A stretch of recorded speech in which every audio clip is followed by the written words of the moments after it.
Hello, everybody. I'm Geriatric Mike. Tonight is a very special episode of the show as we are celebrating 200 years of Attack of the Killer podcast. We will be having many of the crew from years past on the show, including Andy Wassum's Head in a Jar. Let me tell you, when I was your age, we used to have to record show with headphones and microphones. So sit back and relax to the 200 years of Attack of the Killer podcast. Attention planet Earth and beyond. Stay tuned for Attack of the Killer podcast.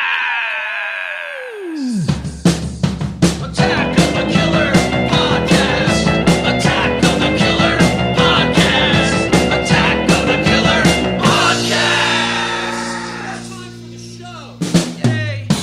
Hey, Attack of the Killer podcast crew. Dustin Neal here. Attack of the Killer podcast alumni. And I just want to say congratulations on 200 episodes? Holy cow. I mean, come on. I feel like I was just on the 100th episode, like yesterday. Like it feels like that was just recently, right? Like that just happened.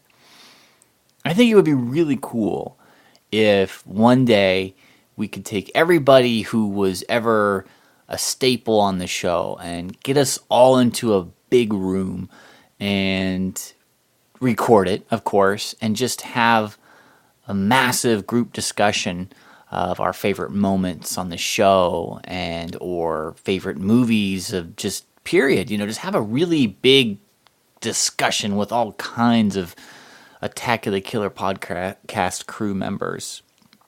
Think about that. Mull that over. And, you know, maybe when the 300th episode comes around, you know, you can do it. So, 100 episodes from now, replay this podcast and listen to this and come up with that idea, because I think that's a good idea and I would most definitely show up for that. So, congratulations on the 200th episode.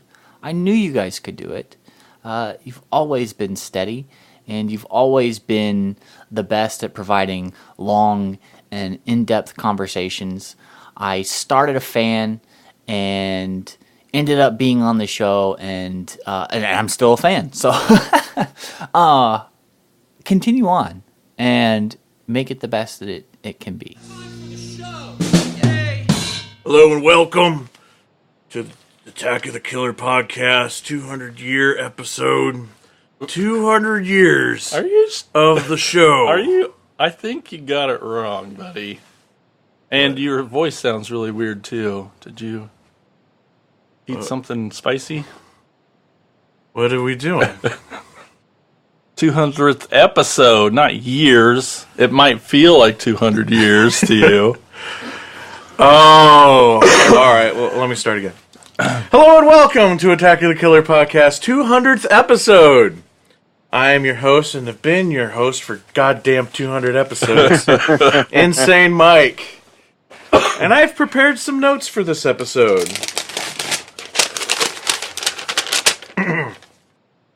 Wow. It's been a long, long time with a lot of ups and downs. 200 episodes. Who would have guessed it would have lasted that long? But here we are, and I am honored to be your host tonight. We have an amazing show for you. Lady Gaga is here. So we'll be right back after... Oh, wait. This is my speech for when I host Saturday Night Live's 200th episode. I'm sorry. Oh, here's my speech for our 200th episode. Huh. Who knew? Now, if you are listening to our show for the first time, you're probably... if you're listening to our show for the first time, what's your problem? You've only had 199 chances to hear the show before now. What is Attack of the Killer podcast? It is a horror movie podcast where a group of friends get together and talk about the one thing they all love, horror movies. We pick a topic, we choose movies within that topic, and we discuss freely. Now, this being the 200th episode, it's kind of going to be a look back at the many years here at Attack of the Killer podcast. So it's not going to be like a traditional episode, but we'll probably still get into some film discussion, so there's still maybe spoilers. So just to warn you. And if you're listening to our show for the first... Oh, man, I already read that part. You can hear this Some show... things never change. Yeah. You'd think I'd have my shit together after 200 episodes, right? God damn it. You can hear this show as well as many other amazing shows on our very own podcast network called the Prescribed Films Podcast Network. You can hear many great shows such as Land of the Creeps, My Bleeding Ears, The Movie Defenders, and many, many more. 18 shows in total on the network. You can hear them all for free at thepfpn.com. So get on it, thepfpn.com. This show is sponsored by the folks over at Shudder. Shudder is a streaming service for horror fans. They have both a live feed. Now, how cool is that you can come home, turn on the TV at any time, and there's going to be a horror movie on? That's awesome. I wish that when I was a kid, I wish I could turn on the TV and boom, there's horror movies just on, no matter what time of day. So it's cool for that. But it also has where you can like surf through their huge catalog of various titles. Movies, original programming, series, even podcasts. And I swear they do more updates than Netflix does. Oh, yeah. It's awesome. It's all horror. And it's all horror. Now, I'm telling you, if you don't have Shudder, you need to get it now. And I'm here to help you by giving you your first month for free. When you go to Shudder, enter in our promo code AOTKP, and you will get a free month on us here at Attack of the Killer Podcast. You're welcome. That promo code again is AOTKP. That's well, it's the initials of the show. You get it. All right. Do you not have enough Attack of the Killer podcasts in your lives? Do you often wonder what Andy or Tad or Jason look like? Do you wish to hear our golden words on a weekly basis? Do you want to know what new toys Tad has gotten? Uh-huh. Do you need more lists in your life? Always. Well, do I have the answer for you? You can have all of that and more by simply becoming a member of our Patreon. When you become a Patreon supporter, you can get all kinds of perks, from videos to bonus episodes to shout-outs on the show. You could choose a commentary episode for us to do. It's endless! Well, not endless. It's endless in like how the Never-Ending Story. It's called the Never-Ending Story, but it's still only an hour and a half long. Right. So it's like that. Yeah. And you can become a Patreon supporter by going to patreon.com AOTKP and sign up today. And speaking of shout-outs, since this is our 200th episode, we're going to take a moment here and give a shout-out to all of our awesome and amazing Patreon supporters. Yay. All the attackers out there. Thank you. It would not be possible without these people. This show would not be possible. That's right. Yes. Without the help of Tim Lennerer, Roman Doppelfeld, Tina Schmidt. Is that right? Schmidt. Yes. Larry Watanabe, Brett Royer. I corrected myself by saying it the exact same way. Yeah, you did. Both times. Yeah. Seth Key, Jessica Irish, Chris Cook, Becca Reinhart, Brian Godsill, Stefan Sitter, Jacob McLaughlin, and saving the best for last, Brandy Moore. Oh. What, you didn't hear your name on the list? That's because you're not a Patreon supporter. But you could be. You can do it by going to Patreon at Attack of the Podcast. And now it is time to introduce you to the podcast crew. The last time he did anything 200 times, he got carpal tunnel. Jason Bollinger, everybody. Very true. You got to stretch out, kids. It's very important. Thanks for listening. Now, he's our newest member. We took him under our wings and taught him the ways of podcasting. Either it be proper recording procedures or upgrading equipment. and how he has grown since then. Man, it seems just like yesterday he was using a headset held together by packing tape and Gorilla Tape. Andy Awesome, everybody. Yes. I had to improvise the last episode, so yeah, Jason probably had to do a lot in post. You didn't hear like a bunch of nasty crunkling and crinkling, and I haven't edited so hard in a long time. you're gonna edit me. You edited me so hard. That's right. I feel dirty. Okay. Moving on. Next up, what can be said about him that hasn't already been said? Ted Good! Oh, okay. That was easy. Yeah. Yeah, easy. And lastly, just like Haley's Comet in the movie Night of the Comet, he only comes around every so many years, and when he does, cheerleaders get rashes. Welcome back to the show, Brian Clark. Greetings, humans. How you been, Brian? It's been a long time since I've talked to you. I've missed you, buddy. Oh, I just flew back from Japan, and boy, are my arms tired. Woohoo! Ba-dum-dum. Man, how was the trip? Give us some highlights. Yeah, I went to Japan for Godzilla's 65th birthday, and it was awesome. We did lots of Godzilla-y things. I got to hold an oxygen destroyer, like the oxygen destroyer from the movie, one of only 2 in existence. I seen your profile pic. Oh Yeah, I bought a lot of toys. I looked at a lot of monster stuff.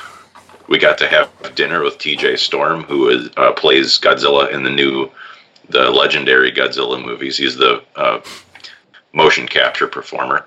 Okay. And he is awesome. He's a big old fanboy, so he's just super exuberant and bouncy and excited about the whole thing still, which is great. Awesome. And of all fucking people, when we were at the actual Toho sanctioned 65th anniversary bash on November 3rd in Tokyo, I ran into Jorg Bootgrit. Oh boy. Yeah. So I think he was almost as surprised that someone there recognized him as I was to see him there. But yeah, he's super cool. We took a picture together, and he was there doing press stuff. He was covering it for some German radio station, so he got all these cool behind-the-scenes photos, and he was showing them to me on his phone. And yeah, it was a lot of fun. That's cool. He was at like the first convention we ever went to. I don't remember if you met him or not, Mike. I chickened out too and weird. couldn't go to his table for some Yeah. reason. I don't know why. All right. I think it just the first convention was intimidated. We were there kind of Yeah. helping Justin out at his table, behind the scenes kind of stuff, so I didn't get around as much as I But he seemed probably real should've. cool, though. Yeah. What we got to see him. Yeah. Well, man, I was so jealous, dude. Fucking I Japan. know. Oh, it's a dream. You got to do it. Yeah, it's been a dream my whole life, and finally got to pull the trigger, and not only just go in general, but go for this big special occasion. So there was, it was extra Godzilla-y. Oh, man. And now that you've gone, how soon you going back? As soon as I can afford it. Yep. Not a cheap flight. The food is awesome, though. That was another great part of it, was just getting to eat so many wonderful things. Lots of raw things. Oddly enough, we didn't have sushi the entire time we were there. Everything I ate was cooked. That's funny. Interesting. Well, that's awesome. I'm jealous. I'm so glad you got to go, man. Very cool. But hey, this isn't Brian's Vacation Slides, the podcast. Aw. It's too bad, too. No one wants to hear about this. Well, I do, and that's all that matters. But I suppose we should get moving on. I'm going to turn the show over to Tad now.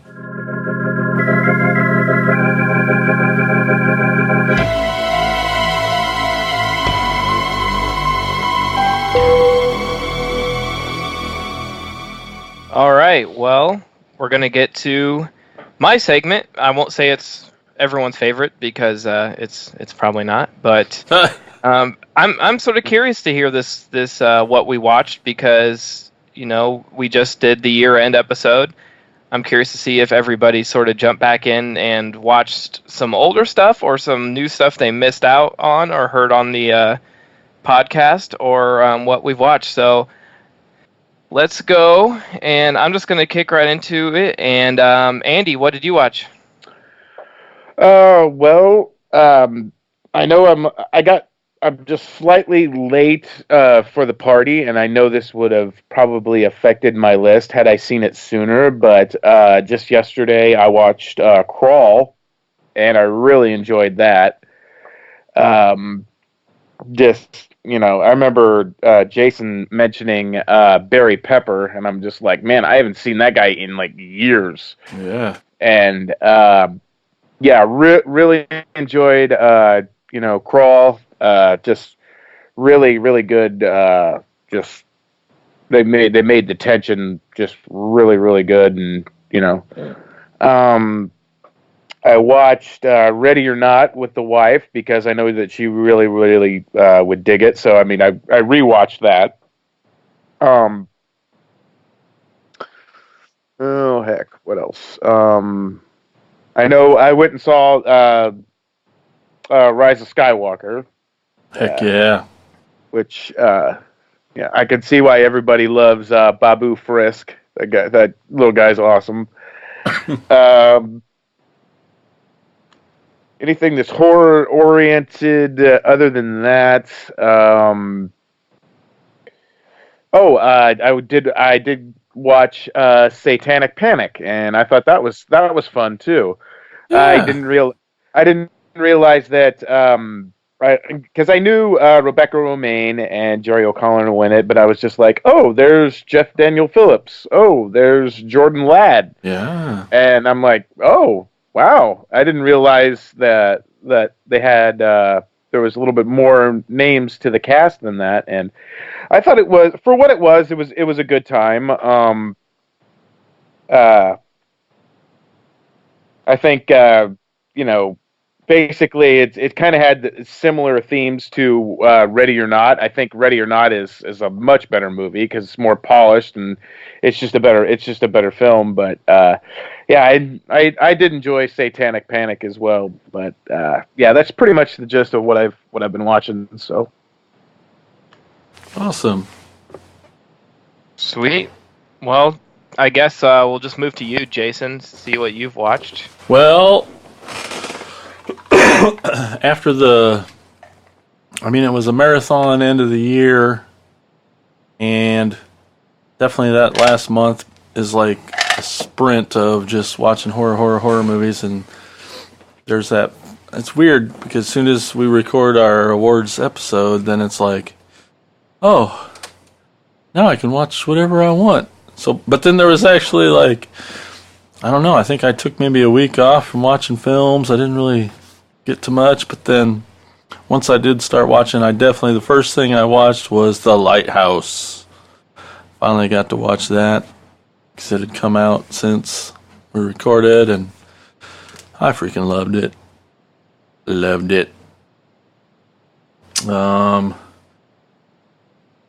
And then I guess it's not really horror, but a couple other ones I really loved a lot. Jojo Rabbit was one of those.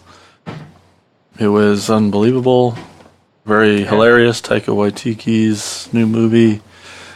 I thought it was so cool how they pushed it. They really pushed it with the Hitler-y Jew stuff.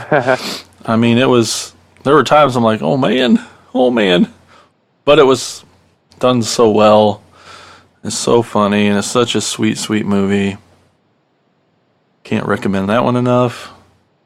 I too saw the new Star Wars. Loved it. And it's not horror, but I couldn't believe how much I loved it. I wasn't expecting to love it this much, and please don't make fun of me too hard, but Ford versus Ferrari. Holy crap. oh Yeah, it was really good. Holy crap, that was good. I mean, it was so good. And I'm on the fence about what's his name? The Batman guy. Christian Bale? Yeah, I don't necessarily am much of a fan of him. Nope. Huh, why? Because his Batman sucks. Because his Batman sucks, and I don't like those movies very much. I like his Bateman. Yeah. Yep, totally. His Bateman is better than his Batman. I agree. And I guess there was I thought I was the only one who. Sorry.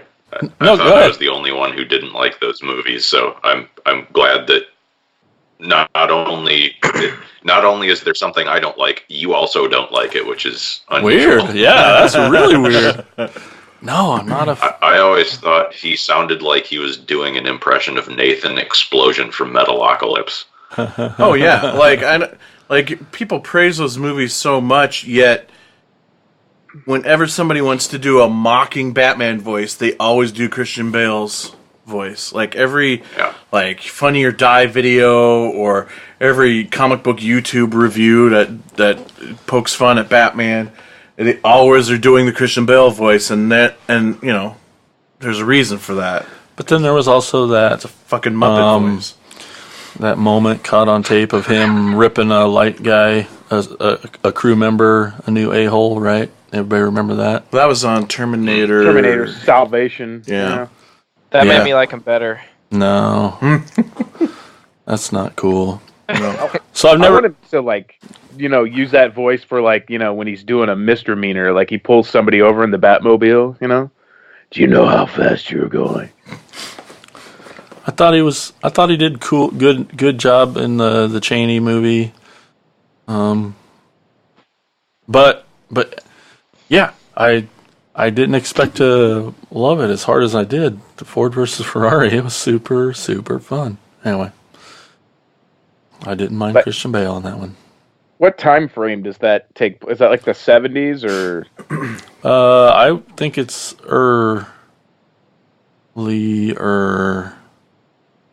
I think it's like 50s. Really? It's that late? Yeah. I can't. I mean, it's. Yeah, I mean, I could look it up. It seems pretty authentic as far as the real story of Henry Ford II and Lee Iacocca and Carol Shelby and 66. That sounds right. Yeah. That's when the 24 hours of Le Mans. Yeah. Okay. Now, who's his co-star in that? Matt Damon. Matt Damon. And he was good too. I know. Is that a Ron Howard film or? No. No. Don't recall. It was good. Those are things I've seen. I'm done. James Mangold. Oh, yeah. Had John Berthal in it also. He was fantastic. Oh, cool. I saw it back when it was in theaters a couple months ago with some friends who were really into racing, and I was like, I really like that. And they're like, man, the racing was so unrealistic. I'm like, well, if you watch Rocky and, you know, if you're a boxing fan, you probably hate that too. So So what you're saying is they're racists? yeah. Oh, my gosh. Oh, that's how I've missed you, Brian. The first of many I times. miss you too. Like I have a friend who's like a very, very, very talented jazz musician, and I love Whiplash, one of my favorite movies the last 10 years, and he loathes that movie because he says it gets every single thing wrong about jazz school and about jazz musicians, and yeah. Yeah. So I'm glad I'm just ignorant to certain things like that.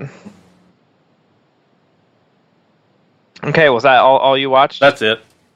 Okay, well, I'm just going to go ahead and call him myself. I also watched Jojo Rabbit. I watched a ton of Oscar stuff, no real horror stuff. Wanted to catch up. I guess not Oscar stuff because those haven't been announced yet, but Oscar buzz, Golden Globe stuff. So I caught up on Uncut Gems, which is a fucking fury of a film. The most stressful movie I've ever seen in my life. Watched Jojo Rabbit, loved that. Pretty damn creative, pretty funny. I watched Beautiful Day in the Neighborhood, very different than what I thought it would be. I didn't read anything about it. I just knew Tom Hanks was playing Mr. Rogers. It's not really a Mr. Rogers story at all. Has him like he is, I would say, a supporting role at best. It's interesting. Dolomite is my name. I saw that finally. That was fucking great. Have you guys seen that? Nope. Not yet. I've seen the preview. Oh yeah. Oh, it's so good.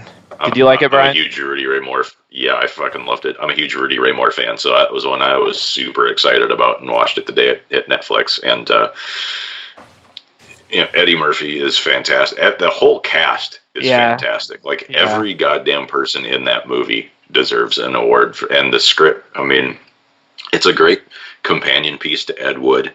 It's another, and Disaster Artist.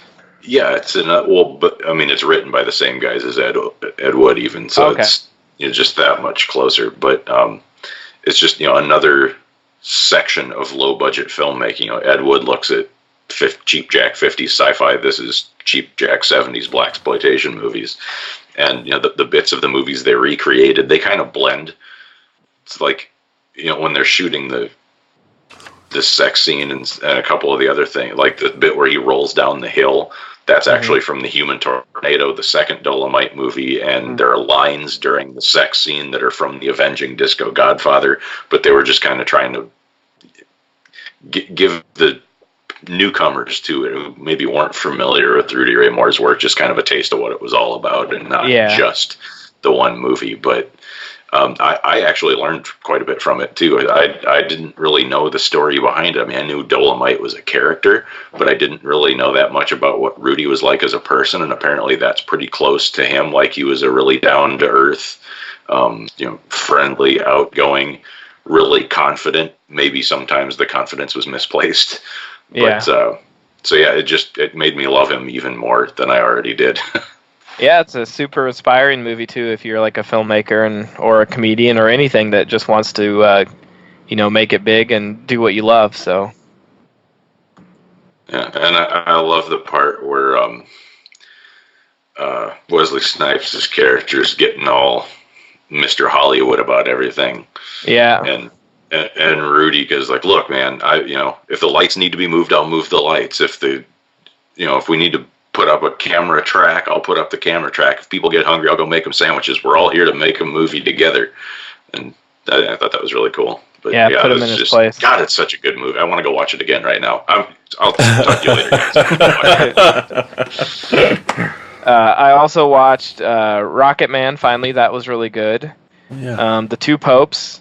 That was it was good, but not necessarily my movie. A little too much about popes. Yeah, I mean, honestly, like, probably the scariest one on my list, and it's not even like, it doesn't even paint the dark side of the religion, just fucking religion in general. Organized religion is creepy to me, and the idea of these popes and their what they wear and the shit they do, and it's all weird to me. Yeah. But Marriage Story, that was a dark. Oh, that was good. It was so really sad. good. I saw that too. And then yesterday, right before the Golden Globes, I finally caught Parasite, and holy fuck, that one's awesome. Has anyone seen Parasite? No, I've been meaning to. I will be soon. It was in the list of films on the in-flight entertainment system when I was going over to Japan, and I was all excited because I'd heard so much good stuff about it. But it was part of because I flew over on Japan Airlines, so imagine that a business not completely catered to white people. So there was a whole section of movies on the thing, foreign films. Okay, great. I go to click Parasite, no English subtitles. Yeah. This one, I will not spoil anything, but I will say, like, I saw it pop up on some best of horror lists. I was watching this movie, and I'm like, what the fuck are they talking about? And then there's a point where it gets wild, and I'm like, okay, I know where they're going with this. So, honestly, like, I know it's not what you're thinking. Like, it surprises me that so many critics, I mean, I'm not saying that it's a bad movie at all. I fucking love it. Like, but it's surprising to me that it's getting so much buzz, because when I started watching it, I was like, oh, this is going to be like some inspiring thing. Like, everything that's sort of getting buzz right now, is a war film in 1917, or an ode to Hollywood with Tarantino and stuff. But this one is not those things, and doesn't depict great people. And it's like, I'm surprised this is sort of getting as much buzz as it is because of those reasons. But it's really, I think all of you guys would really enjoy the hell out of it. And yeah, go check it out. I loved it. So that's what I watched. I guess that leaves you, Mike. What did you watch? And we do have one more, I know. Okay. Well, I as well watched Star Wars. Finally got around to checking that out. Was waiting to get to watch it with my son, so I had to wait till he got back from his mom's over winter break. But yeah, it was awesome. I loved it, and I totally forgot there until Andy brought it up with the one mechanic, tiny creature guy. What was his name again? Babu Frick. Yeah, it dawned on me, like, even 3CPO finally got like a tender moment in this franchise, and I thought that was pretty cool. I mean, it turned out to be another joke, down the road, but just that moment of like giving up his memory for the greater cause. I don't know. I thought that was a cool Jumping on moment. the grenade. Yeah. And from C-3PO, I mean, that's a lot. But yeah, so it had a lot of really cool moments like that throughout the movie. I thought it was great. I started listening to Joe Dante's podcast, and he had Adam Rifkin on there, and it was a great episode. A lot of cool movies Adam Rifkin was talking about. But every time I think of Adam Rifkin, I'm like, oh man, I want to dig deeper into his filmography, because everything that I've seen from him I like. Dark Backward, Chillerama, his segment in Chillerama, Detroit Rock City, and then that new one, Director's Cut, that he did with Penn Jillette. So I'm surfing on the Roku, putting in movie titles, and I look up The Chase, and it's like free on some service. So I decided to finally watch The Chase with Charlie Sheen, and it was awesome. Watson? Yeah, and Kristen Swanson, yes. And it was awesome. I mean, it was everything over the top that I expected from Adam Rifkin. It was very stylized, like he does in a lot of his movies that I've seen so far. Because I didn't know what to expect. I mean, this was like a bigger Hollywood film for him with a couple stars in it, and it's just as freaking bonkers as, like, say, The Dark Backward or Detroit Rock City. I mean, it's literally nothing but an hour and a half car chase. But there's like a sex scene while he's still driving. They have sex in the car while he's still being chased by the police. It's just over the top ridiculousness. And it also has like Henry Rollins in it, which was awesome. Anytime you have Henry Rollins in a movie, It is better. it's right. Younger Henry Rollins too. He looked like a baby in it. So that was cool. Finally got to watch that, and then, with after the year-ender episodes, I wanted to try to get caught up on some things that weren't in horror. So I finally got to watch Baby Driver, and more car chasing, I guess. But that was awesome. Yeah. It was everything that I've heard people say good things about. The music in it, is awesome and really makes the movie, and all those theming everything to the beat of the music is great. Yesterday, Pretty interesting about that one. Sorry to interrupt. No, that's fine. But originally they had, I'm trying to think if it was like who it was. They had whoever did some of the special effects for the movie had them sculpt a Michael Myers mask for the movie. Oh yeah. And the robbers were supposed to actually wear Michael Myers masks, but of course Malik Akkad was wanted like a truckload of money. Yep. And so they made the joke of putting in the Austin Powers masks and then being like, Michael Myers mask, that whole joke. But originally they were all going to be wearing like actual Michael Myers masks. Oh man. Yeah, but I thought that was a very funny bit though with the Mike Myers masks. It's like a funny it's like what they call a happy accident. Like he couldn't get what he wanted and it actually turned out probably better. So Yeah, that's what I was gonna say. I think it works better in my opinion. Because the minute he pulls those masks and I see that they're Austin Powers, I just started laughing even before Jamie Foxx pointed it out. I was just dying laughing because I got the joke instantly. So. Yeah, it's good. So, back on Friday 13th, when Joe Bob had his Christmas special, I did not get to watch it live because I went to Iowa City to film scene and watched a movie in their new building. Did you guys know they got a new building? Yeah, it's awesome. Yeah, it's very awesome. I did not. And they showed Friday 13th Part 7. Yay. Yeah, that was nice. so fun watching that on a big screen again. They gave out hockey masks to everybody, and it was a good time. It's always fun watching a movie up there at the film scene. Yeah. And it feels like it's even more fun when they're in their new building. But so they have their huge like trailer reel that they do beforehand. They show all these trailers and they're showing all these like Christmas commercials from different like old 50s Christmas commercials or whatever. And then they get into the movie and instantly from the opening title card I'm like, this isn't Part 7, this is Part 2. And sure enough, they ended up playing, for some reason, the first 10 minutes of Part 2 before somebody got up and went and told them, like, you're playing the wrong movie. This wasn't Tad's drive-in place? That's what I thought at first. I'm like, I swear it said Part 7 on the flyer.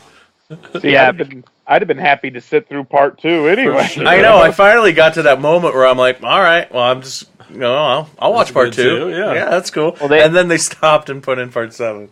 I was say they've showed the reason they showed 7 is because they showed the first 6 like every Friday 13th they show a new one, so they've been showing them all in order. Oh, Nice. chronological. Oh, okay. Yeah, over like the last maybe like 3 or 4 years. Cool. So the next Friday 13th will be their best screening. Yeah, Manhattan. I know, awesome. Yay. So that was a blast. That was a lot of fun.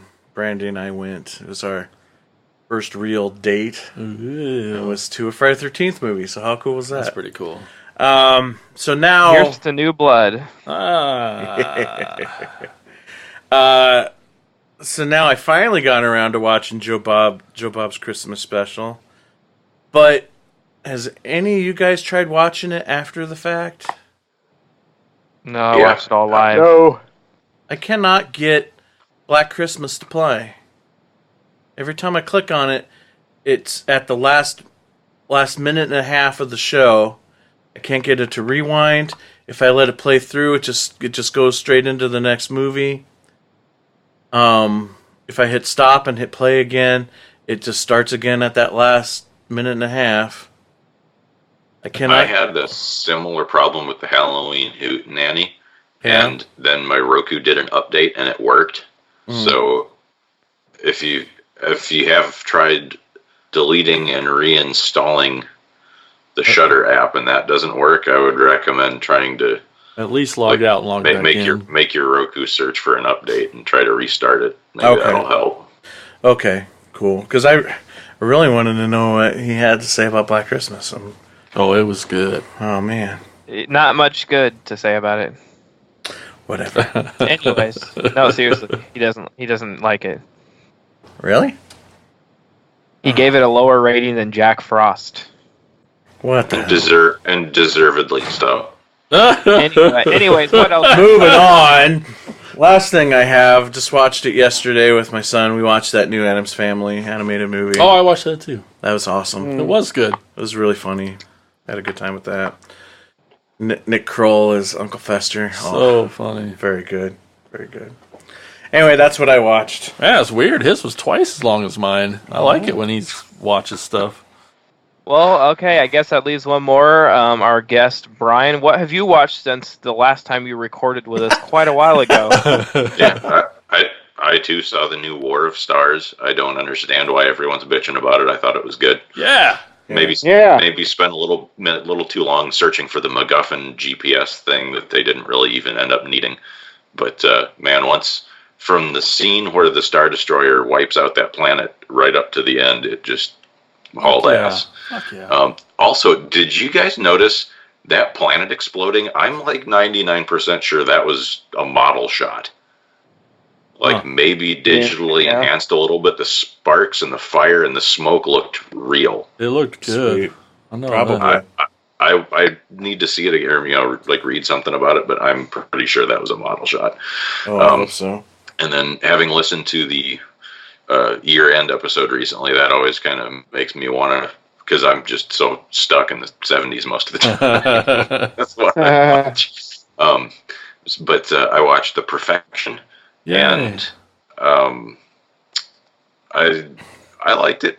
I wanted there to be one more thing at the end. Like, I was expecting it to go maybe a little farther into Benson and Moorhead, like the Endless type territory than it did.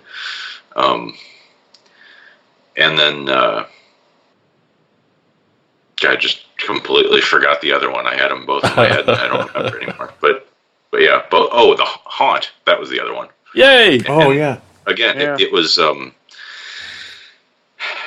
I really liked it, but I thought the ending was too abrupt. I wish they would have maybe split it half and half, like made the first half in The Haunt, and then the second, instead of the last 5 minutes, like make that another 40 minutes worth of movie, and about taking revenge kind of thing.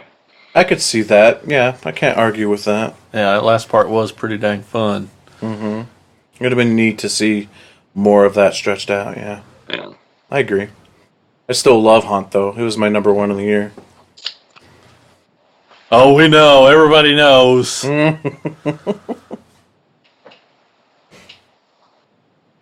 yeah, Oh. that's. I mean, I watched other stuff, but that's good enough. We can All right. move on. That's pretty good. All right. Some good ones. Well, cool. Thanks, guys, for that. Good to know that, we kept busy watching some stuff. But now it's time to get into this 200th episode.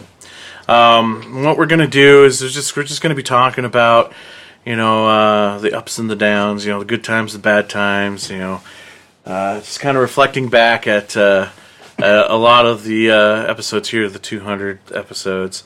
Here we're going to hear from some past guests of the show, past members of the show. We're going to start off with one right here with our good friend Mike Reeb called in and left a message. So let's hear what Mike has to say. Hey, this is Mike Reeb from Old School Video calling to congratulate Attack of the Killer podcast for 200 awesome episodes. This podcast is so much fun to listen to and look forward to a new one every few weeks. And thank you for allowing me to be a guest on several episodes. It's allowed me the opportunity to see a few amazing movies like the beautifully shot Night of the Hunter and the wholly underappreciated Jill Schoelen Brad Pitt masterpiece that is Cutting Class. Seriously, I love that freaking movie. And I'm happy that my laughing inappropriately during a body organ harvest made you think I could be fun to have on for a few episodes. So happy to know and be friends with each one of you. Keep up the great work, and here's to many more episodes. Awesome. Thanks, Mike. And I knew it. I knew he'd bring up Cutting Class. Anytime he can, he will.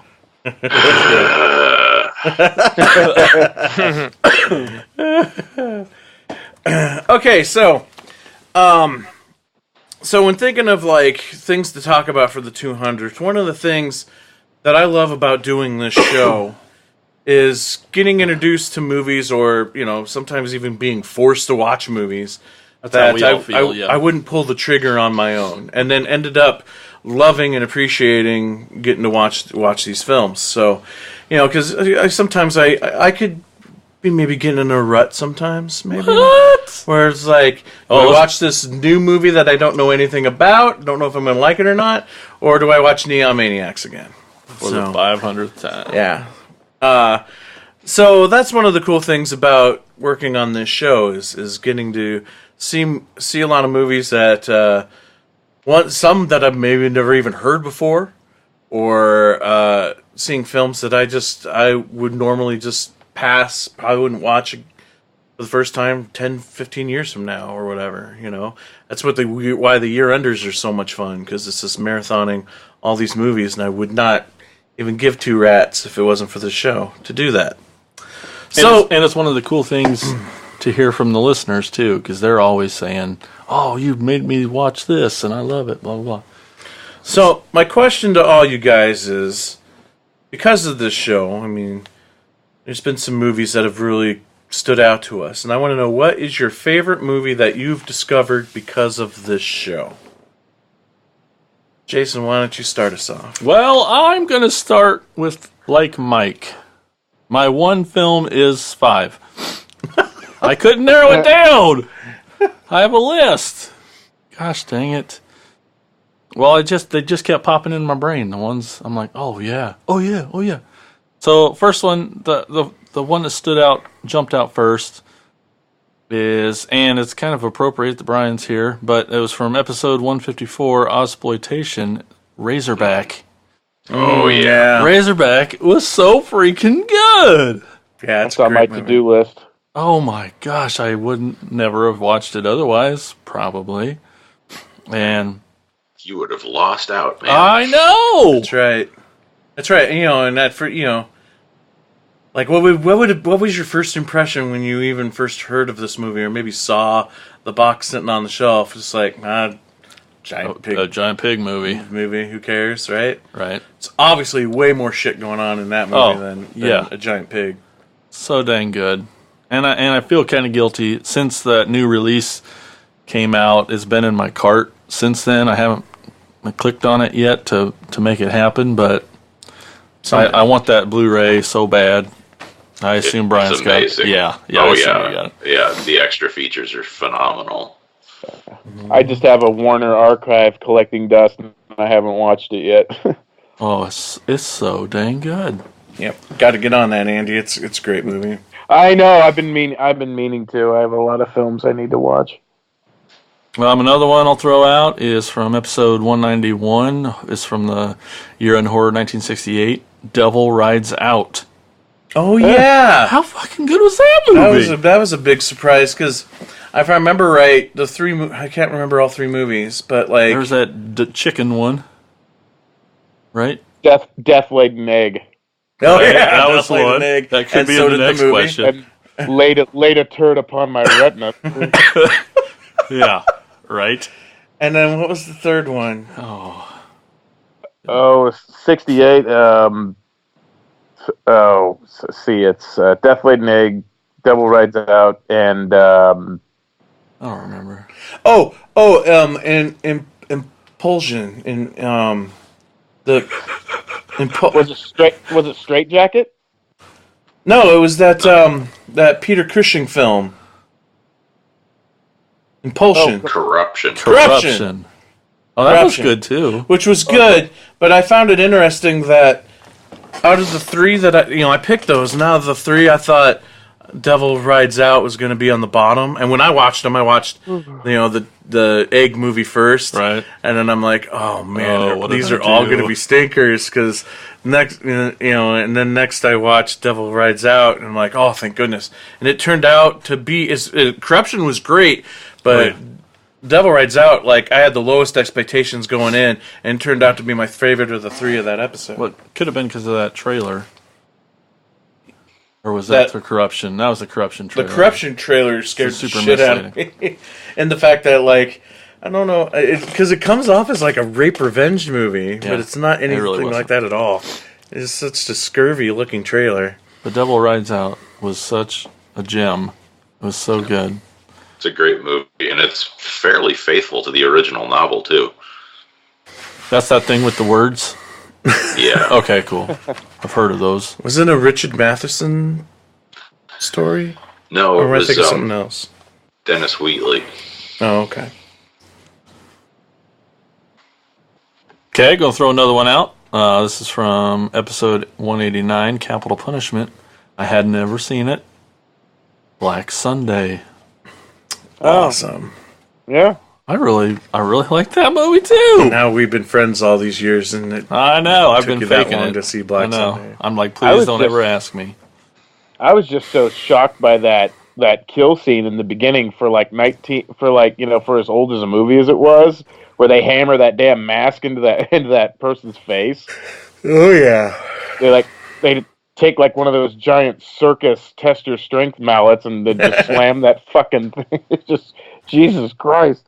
Yep, and some raspberry jelly shoots out of the mask. It's awesome. I'll stick with the old stuff, but The Brain That Wouldn't Die has become a definite favorite. I Heck yeah. love that movie. We even did that as the first Insane Mike's movie night. Yep. And then I'll end with this one, Bringing the Devil Back. It's from episode 143 from the A Year in Horror 1975, Race with the Devil. Yes.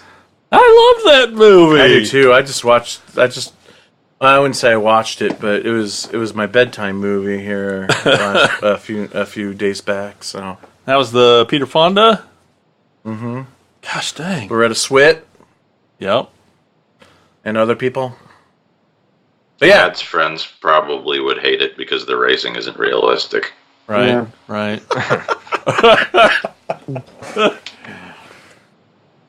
All my racist friends really hate Black Sunday, so Oh, my gosh.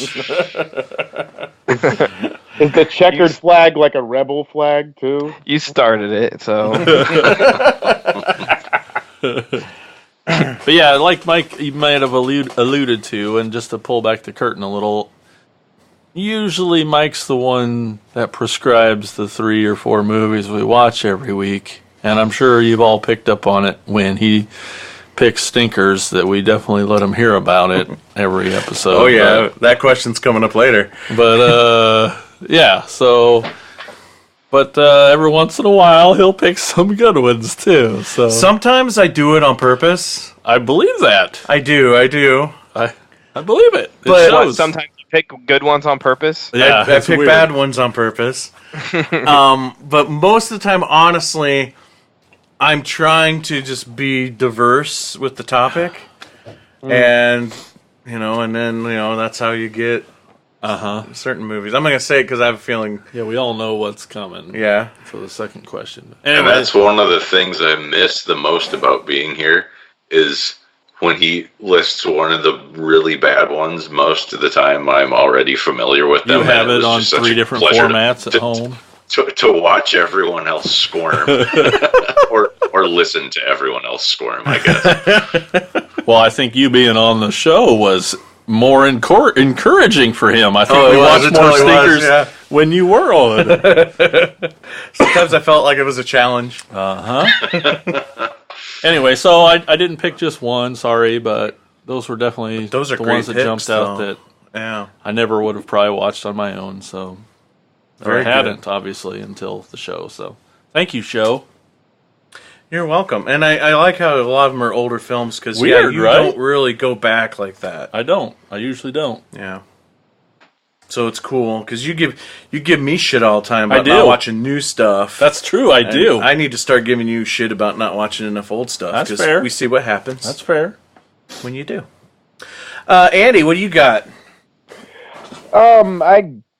Since I haven't been on the show nearly as long as the rest of you guys, I only had 2, but I really enjoyed these films. The first one was A24's The Monster.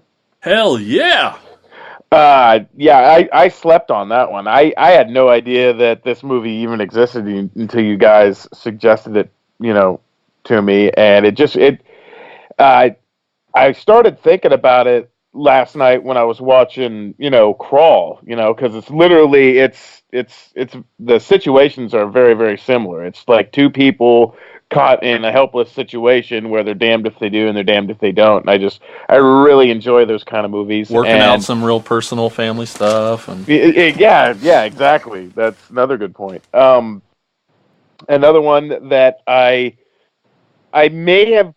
I may have probably would have watched it because it was on Netflix, but it was on the show, and it was an assignment for the show, and that is Terrifier. Yeah. Art the Clown, man. Oh my God. I ended up actually hunting down, All Hallows Eve because I wanted to see like the genesis of, the character. Terrifier is a better film, but wow, man. I mean, that's a. I think that are they making another one or? Yeah. Yep. Okay, yeah. I mean, I think he's probably gonna be, one of the main heavies of, I guess the start of this new decade. For At sure. least in my opinion. But yeah, those would be my two picks for the movies that the podcast helped me discover. So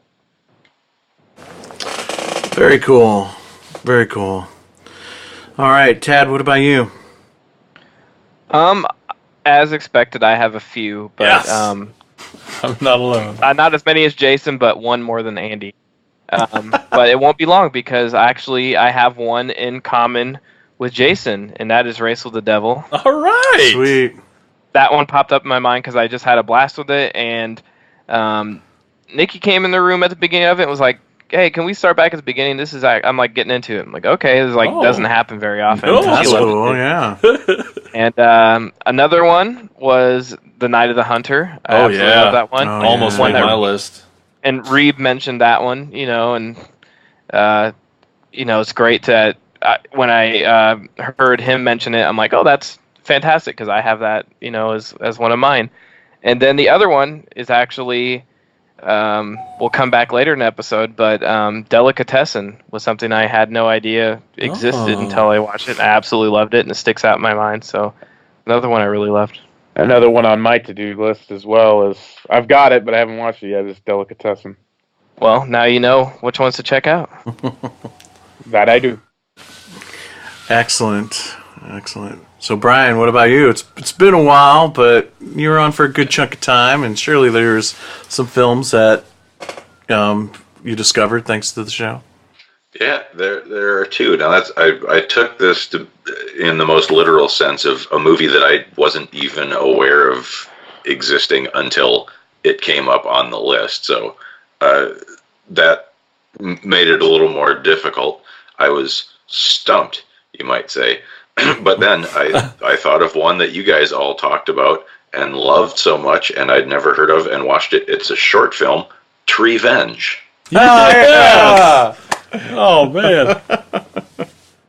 So good. And honorable mention to Bruno Mattei and Reb Brown with Robo War.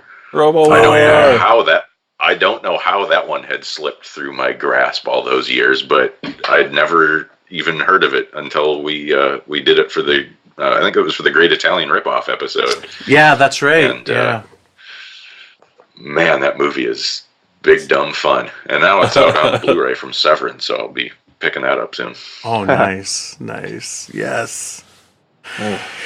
Okay, well, that leaves me. And I think, I'm pretty sure it was Brian that brought these films to the table. I, too, have more than one movie, but it makes sense why I have more than one movie. Because I'm including the entire Bloodthirsty trilogy as Hell my pick. yeah. With Vampire Doll, Lake of Dracula, and Evil of Dracula.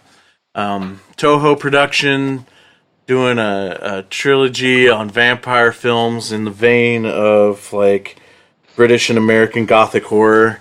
Dude, the Vampire Doll is fucking awesome. They're all awesome. I mean, they're all awesome, but yeah, I think Vampire Doll might be my it's favorite. clearly too. my favorite, but Yeah, oh my god, it was good. yeah, Thank you, Brian. yes, definitely. Thank you, Brian. Just like Most welcome. I was thinking about this too when I this was literally the first one that popped in my brain too when I thought of this question. Yeah. And it just got me to thinking of like I love seeing movies like Toho. We all know the type of movies they usually make, and then they make something like this that has more of a British vibe to it. And I like it when other countries kind of like try to borrow from other countries and their thing. And I really think maybe like Asian cinema does it the best when they borrow from other cultures. Because like the Italians, they obviously rip off other cultures a lot in their cinema. What? The Last Shark is an original. It's not so much borrowing as outright theft. Yeah. But when they do it, at the end of the day, it still looks and feels like an Italian film. That's true. You know? But watching these, other than the fact that the cast is all Asian, they definitely feel way more like British, like Hammer type stuff. Yep. So, great trilogy. Thank you, Brian, for introducing me to these movies. I had to obviously pick up the Arrow release of it as well. I got that finally. Yeah, I was really happy when that came out very shortly after we did that episode. Yeah. Because at the time I had totally legal downloads of them. Right. because you just couldn't get them in the States at all. They'd never been on home video here before. And then we did that episode, and I finally got an excuse to watch them because I had been looking for them for years. And then, wouldn't you know it, Arrow was listening. Yeah. Sometimes I wonder. Sometimes I wonder if Aaron big fans of the show. To the show, because we'll mention an obscure title, and next thing you know, it comes out next week. It's out on Blu-ray. Sweet. Okay, so that's our favorite movies that was discovered through the show. That leads us to the worst movie you've had to watch because of this show. Let the groans begin. Well, I'm going to start with Andy because I can pretty much guess what his is since I have to hear rhetorical shit. Everybody knows what I'm going to say. Yep, and it's one that I was sad I wasn't on around for because I had so much fun listening to the moans of sorrow in that episode. Oh God, I would rather have Rosie O'Donnell scream a play-by-play of her fucking menstrual cycle into my ears than watch this piece of shit again. And the movie is? Like, no one said the movie title yet. This is... I don't want to say it because it's just... If I say it, it might... Because it might appear. Yeah. I'll let the listeners know it was episode 168, so you can all go listen to that episode. It might have been called Clowny Clown Clown. This is the name of the episode. Might be the name of the episode. It's Clowntergeist. This movie makes Death Laid an Egg look like fucking Citizen Kane. I was able to, pause in the middle of this movie because I thought I saw something, and literally within it's a reflection shot, and there's like two members of the crew sitting in the ice cream shop where like this big chase scene is happening, and I could shit better dialogue. Oh my God, I can't get. So what you're saying is you're not a fan. The shit hit the fan. Okay, I mean it. This movie's no good. It's no good. Mike, you done us wrong. Oh yeah, I did do you wrong on this one. Pissed off at you, man. He is for real. Oh wow. I'll make it up to you. I'll find something worse. No, that challenge is not accepted. I knew it was going to be there. I can't really come up with like anything else to say about this because I'm really trying to forget about it. Like really, he's actively trying to forget. Yeah, I'm actively trying to remember. I'm actually causing myself trauma. His right therapist told him not to talk about it anymore. The only one redeeming thing that I saw in this movie. There is one redeeming thing. I'm a big jukebox fan, and there was a pretty kick-ass Wurlitzer jukebox in this ice cream shop where this clown was, I don't know, walking around like it was epileptic, but he came around the corner, and I was just like, "Oh, that's a pretty sweet jukebox."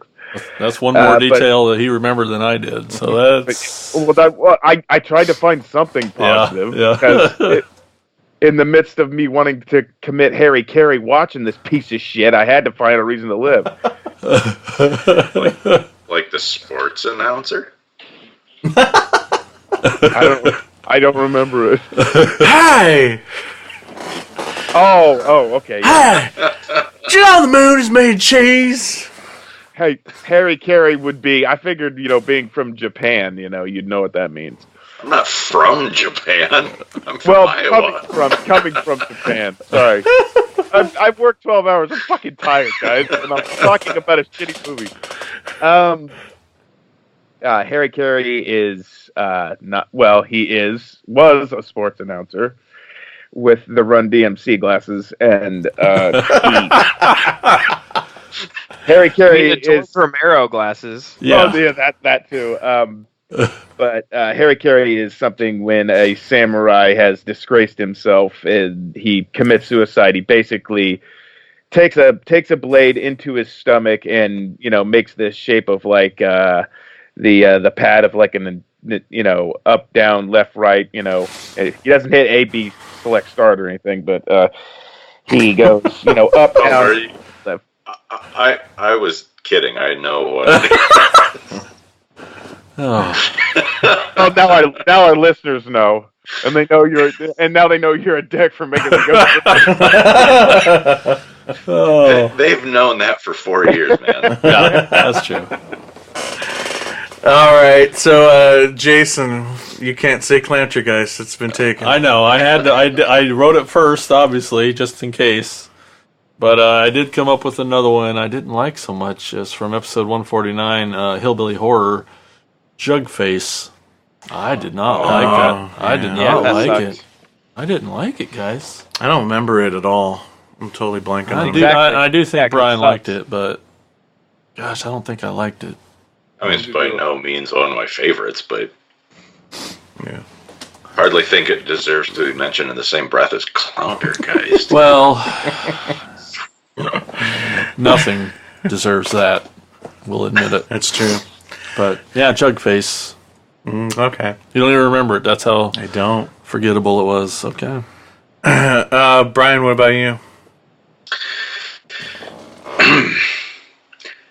It was one that I was going to have watched anyway, but I watched it specifically for the show for a year-end episode.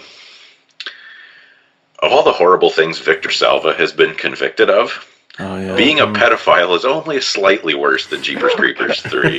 Oh my God, it's so bad. You are right. Yeah. I just saw a headline the other day about a Jeepers Creepers 4, and I don't care.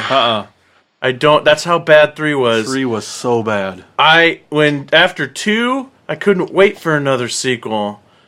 I know. Talk of a 4, and I'm like, I don't care anymore. Oh, I ain't staying away. You ruined it so much for me with part 3.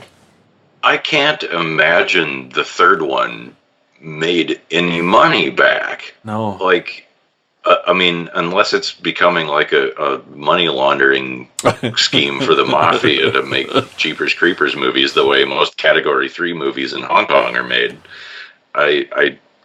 I don't understand how he could get funding, how he could convince someone that there needs to be another one of these, and that investing in it is a good idea. Well, I have 3 words for you. Sci-Fi Channel. Yeah, Oh, man. Good call, though. Yeah, that's a stinker. I'm bummed I didn't put that on mine. It did make me think of another one, but I'll wait till the end. Any movie that has 2 solid films about this solid films about this mysterious creature who eats people, and then part 3 is about his truck, it's not going in a good direction. Well, you thought of something else? What'd you think of? I'll let everyone go first. Oh, okay. Tad, what do you got? Rat Scratch Fever. Yes. I thought you liked that. No. Shame on you. That movie was awesome. Oh yeah, it was Brian. I had a hard time getting through it. That was bad. I was like looking back through the episodes we've done and trying to remember one that I really just did not care for, and that one was one of them. That was In tough. fact, I rushed out to Amazon. Rushed out to Amazon Prime and watched more of that director's movies after that episode. You did. Too. Nice.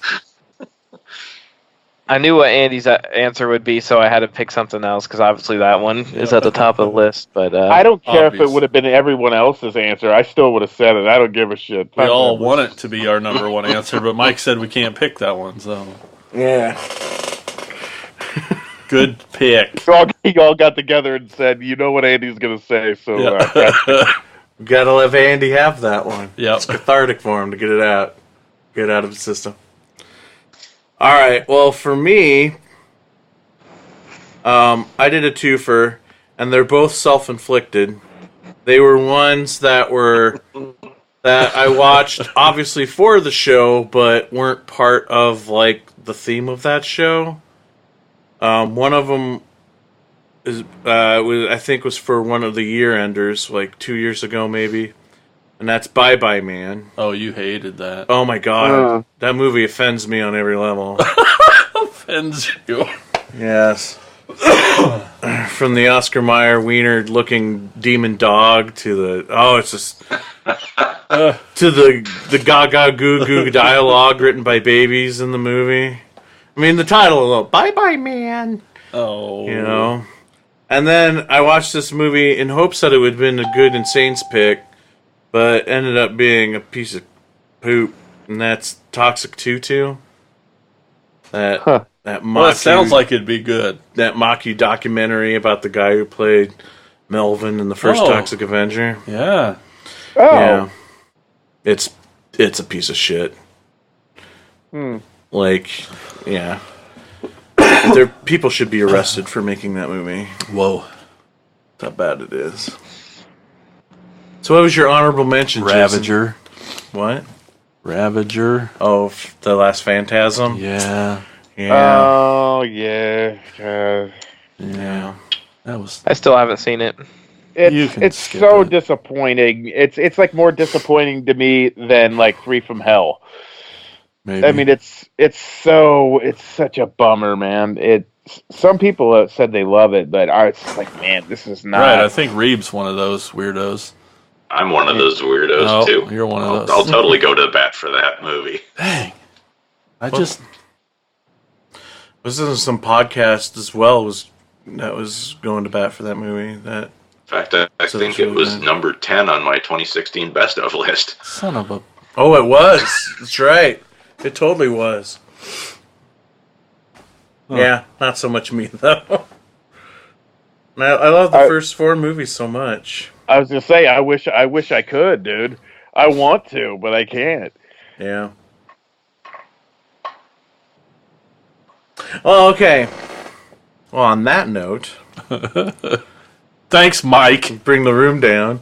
Let's get another voice. Let's take another voicemail. This one's from our good buddy, our brother in arms in podcast land, who's been friends with us since the birth of this show. From Land of the Creeps, right here on the PFPN. The good old Greg Mortis. Attack of the Killer Podcast. Attack of the Killer Podcast. What's up, guys and gals? Greg Mortis here from Land of the Creeps Horror Podcast, calling in for our buddies Insane Mike. We love Insane Mike, Jason, Tad, Andrew, man. We love you guys over at Attack of the Killer Podcast. I just got to say congratulations on 200 episodes, man. You hit that milestone, and I'm so proud of you guys. Going way back, I think from the inception of Attack of the Killer Podcast, we've been family. And we'll always be family, man. We appreciate you, and I hope that you keep pumping them out. Give us a million more episodes, and hope you guys are having a great new year. It's 2020. Let's hope that Attack of the Killer Podcast, Land of the Creeps, and all the Prescribed Film Podcast Network episodes are awesome as always. So we'll see you on the flip side. Greg Mortis from Land of the Creeps saying peace. Aw, Greg is awesome. What a sweetie pie. He's a good guy. Good I don't guy. care what the rest you say about him. I like him. Yeah. What? Huh? So, 200 episodes. Right. We've done a lot of topics. A lot, like 200 of them. Like, how do Ish. we still manage to keep thinking of freaking topics? That's through the years. It's You've been- had moments of great worry, Yeah. and yet there's still. We're never going to run out. You might be scared that we are once in a while, but we're not going to run out. Well, if anything, this past year and a half has taught me is that, yes, we will never run out, because there's been some really cool concepts and ideas that we've done just literally in this past year. Like, the unwrapping one is probably one of my favorites. Is that your answer officially? It's not my official okay. answer. It's just from this past year. Right, And I re-listened to that episode here over the past few days to prepare for this, and it's a fun episode. It's like a topic I think we should do again. Definitely. But there's a lot of great topics like that over this. And there was cause for worry before, because those first few years we were talking like a dozen movies an episode at least. So like there are a few years ago we're like, we need to slow this down a little bit just to make sure we We don't. don't end up talking about the same movies over and over again. Yeah. Like the first year in High Tension. Right. Every episode. So we reformatted the show a bit over the past couple years, and now we only talk about we specifically pick 3 or 4 titles, and we specifically just talk about those, unless we do some kind of episode like the unwrapping where we each individually pick a title out of our collection or whatever. So with all these crazy topics that we've done, I have often wondered what is your guys' favorite topic that we've done for the show. So that's what we're going to talk about right now. Tad, what has been your favorite topic that we've done for this show? Well, you stole my thunder because Unwrapped I was knew it. my pick. Oh, are you kidding me? I'm sorry. No, but that's okay because I feel like I'm sort of patting myself in the back because I feel like I was the one that sort of pushed on that one. It was your idea, yeah. I think it was yeah. And that one ended up being one of my favorites just because I like the idea of unwrapping some of these movies, and everybody, I think, if I remember, everyone sort of liked what they watched. We all liked. It was like a positive episode. It was like we're on the Movie Defenders or something. Well, for the most part, like mine was that After Dark Oh yeah. movie, And it was okay. and that was just mediocre at best. It was okay. I mean, I was trying really hard to defend it during the conversation, but because it's like an 80s slasher without any nowadays twist or gimmick to it. It's just, and I give it credit for that, but that's also kind of its downfall too. That it's just kind of generic. Yeah. But and I remember. Let's see. I'm trying to remember. Jason, yours was. Oh god. Oh shit! What was yours? I know mine was Torso. Yours That's was right, Torso. Taz Torso. was Exorcist 3. Exorcist 3. Shit. What was yours? I don't know. Damn it! I should have wrote it down because I did just nope. re-listen to that episode. Well, what was the concept? Did we even say that? The concept? Oh no, Ted. What was the concept of the Great Unwrapping? Well, we basically all. Well, I mean, we all know that we have movies that have sat on our shelves. I mean, Andy's mentioned like 3 tonight that he owns that he gotta has get not to work. watched. So we each picked one that has been sitting on their shelf collecting dust that we haven't watched. That's sat in the shrink wrap, and we forced ourselves to break that seal and finally watch them. And I feel like we could do another 6 episodes of that at least. Yeah. Oh, absolutely. I've got Probably so a dozen. many. So many of them that I've never watched. Especially if I go to the thrift store and they're doing like a deal. You buy 12 for however much, 12 for $10 or whatever. So I'll just grab whatever to get that 12th one in. But Yeah, Weird Harold's just had their like New Year's sale. It was buy one get one free, and I just didn't go. I'm like, I can't go. I'll come home with a bunch of stuff I won't watch. So Cool. Andy, what has been your favorite episode we've done? I kind of got two, and I kind of feel like a little bit like Tad, even though I suggested these. I just thought they were very fun episodes. Since his movies are just really fun and out there anyway, I really enjoyed doing the Frank Henenlotter. Oh, yes, that was a great one. The Henenlotter episode, because, I mean, those were just three really great movies between, Frankenhooker, Basket Case, and Brain Damaged. Mm-hmm. Those so damn fun. And Brain Damage almost made my list of like favorites for that, from this podcast. Ooh, nice. Yeah. The other one, and since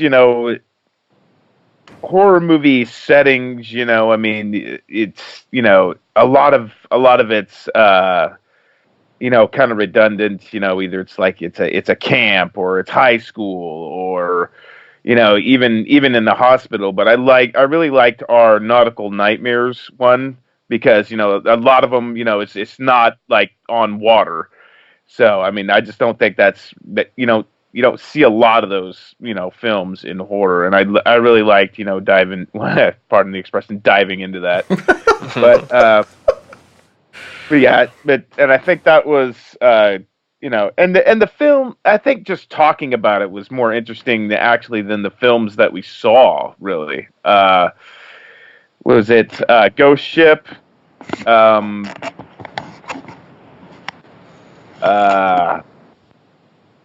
Was it Record 4?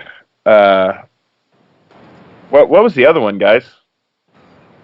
That one with like the sort of, it's like the thing underwater. I forget what it was called, but like the Leviathan, or yes, yeah, Okay. That's what I was thinking. Not like Deep Rising, or It's one of those two. I always get the two confused, to be honest. In title, I get confused. I guess it doesn't matter. But those were my two that I really dug. Nice. Yeah, those are definitely good ones. And I always love when we do the directors ones. I spend a little extra time researching the director and the filmography, and it's always directors that I really, really love their body of work anyway. So, Brian, what about you? Of the ones that you guys have done since I've been gone, I really love the collections episode. Oh, yeah. That was the one that I was listening to the whole thing going, God damn it, I wish I was on there talking about all my plastic dinosaurs. Of the ones from my time on the show, Great Italian Ripoff was awesome. That's just, I mean, that's like my bread and butter right there, is Italian exploitation movies. So that one was a lot of fun. And the Curse episode, or the Curses, I guess, because I got to curate that episode for the most part. It was pretty much just an excuse to make everybody watch The Seventh Curse. Oh, yeah. Because I love that movie, and I was so excited to share it with everybody, and then everyone loved it, so that was great. Damn it, I forgot about that movie. That might also be one of my favorites that discovered for the show. That movie's nuts. Yeah, that was good. I'm writing it down. In my notes, even though we already talked about it, but I'm writing it down in my notes. Oh, those are good ones. Jason, what about you? Well, excuse me. Getting over the plague here, sorry. Brian kind of took one of mine, the Collecting Horror, episode 172. For those of you who want to go back and check it out. We could do about 47 more of these. Yeah, we should do another one of those. Because, I don't know if you know this, but we all collect stuff. And we can't stop. No. I mean, we try. And we can't. But my backup is, and we're going back in the before episode 100 even, there was a series we've done 3 of so far, which is kind of fun for me because I feel like I have a bunch in this category, and it's always fun to hear what everyone else has in this category. But the Guilty Pleasures series, we've the first one we did was episode 8. I can't believe those are on your episode. Those are on your favorites list. Number 2 is number 19, and the third one we did was 74. So the early days, we haven't done one in a long time. Yeah, we should do another one.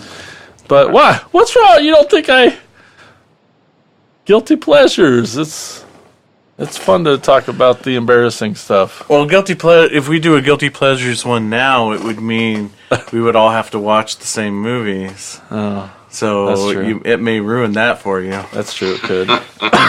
but I haven't contributed to that, though. Yeah. Yeah. Oh, God.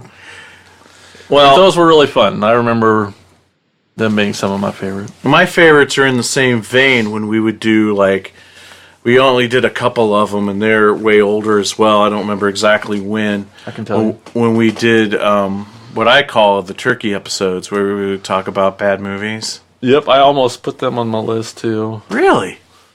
It's just odd. I know, because you have such a dilemma with the concept of bad movies. Oh, well, yeah, trying to make you define it. I don't need to define it. I know that they're awesome. Exactly. But yeah, I can't remember. Did we just call them the turkey episodes? I don't know. Yeah. Oh, He's scrolling through the turkey list dinner. here. There was 91 was a turkey dinner. Oh, okay. They were always right before. Oh, there's another one. Turkey 117 dinner. was another one. Okay. Like Thanksgiving. Yeah, and well, not necessarily Thanksgiving themed. Just movies about or movies that are bad movies. And so, Like a turkey. Yeah. Movie's a turkey. I know. I'm just messing around. I just was trying to work the line "gobble gobble, motherfucker," and which is the best. Nice tits, bitch. Yeah. The one-liner movie's from that great. film. Oh my! Yeah, it's gold, man. It's awesome. The sequel got a little too up its own ass, but the first one is a lot of fun. so yeah, we may do another one of those because it's been forever, and I love bad movies and love talking about them. So, I love those episodes, but at the same time, I had a problem. It's like, what? These are the movies that I think are good. So exactly. the whole thing of like guilty pleasures and like I don't like that term either, because if you like it, then it's good to you. Why, I don't feel guilty about anything. You don't feel guilt. Yeah. Yeah. Yeah. Same Or here. our guilty pleasure. Yeah, I don't feel guilt. That's a good one. Maybe it's like you should feel guilt. But it's a chance for us to talk about films that aren't mainstream horror. Yeah. They're definitely off the radars, from left field and stuff to help. I feel like a properly guilty episode for this would just be like Terms of Endearment and Steel Magnolias. Yeah. No shit. Horrific. All right. So yeah, I've been doing this a long time. Jason and I have been here since the beginning. But throughout the years, we've had different other co-hosts throughout the years, and so my next question is what was your first episode of Attack of the Killer podcast? We'll start with Brian since he goes further back. Brian, what was your first episode? My first episode on as a guest after leaving a couple of voicemails was the Freaks and Mutants episode. Oh, cool. Half of which got deleted. If you go back and listen to it, it's only half an episode. It picks up in the middle of talking about Freaked, I think. Oh, no. Yeah. But in that episode, we ended up talking about movie novelizations, because Justin Beam was on that one, too. And you brought up Jaws the Revenge, Mike, talking about how it adds the voodoo stuff from the original script back in and all that. And Justin offered to loan it to you. Well, the last time I was at Half Price Books in Cedar Rapids, I bought a copy of Jaws: The Revenge, which is Justin's copy. So that all comes full circle. That's now in my collection. And you're still welcome. And you're still welcome to borrow it if you would like. Oh, thanks. Yeah. But, my first. Oh, This no, go time ahead. it's personal. Yeah. But my first episode as like a full-fledged official co-host was the technological horror episode. We talked about Evil Speak, and I'm drawing a blank as to what some of the other ones were, but I definitely remember talking about Evil Speak. Yeah. Oh, Evil Speak's so good. I got that Blu-ray. It's a good one. But, yeah, anytime Clint Howard is the star of your movie, you know, I'm there. Ice Cream Man. Exactly. Okay, so then next would be Tad. What was your first episode of Attack of the Killer podcast? My first episode, I believe, after looking through the archives, was 135 Cannibals on August 3rd. It was released August 3rd, 2017. Oh man, we dove right into Cannibals, huh? Wow. Yeah, I'm pretty surprised that it went that far back. Like, if I can't believe 135. Like, I'm almost there for halfway now. Nice. Yeah. So, And what date was that? August of 2017. Wow. Damn. That's awesome. And that's what's funny is when I said Delicatessen would come back up, that was one of the ones. That was one of the movies on that episode, and Oh, that's right. that ended up being one of my favorites I was introduced to. Cool, right off the bat. Nice. Yeah, and I don't know if it's because of that. I have this like fond memory of it. Like, but I honestly, that movie did really surprise me. So I'm trying to remember what else was on it. I know that the Donald Pleasance Deathline, the cannibal movie, was one of the other ones. Oh, and then yeah. there was Raw meat. Raw Meat. Yeah, and there was one more. I can't remember. Was that the one we did Cannibal Holocaust on? Maybe. Because I know we did that on one of them, and not everyone was aware of what they were getting into. There's always someone not ready. Yep.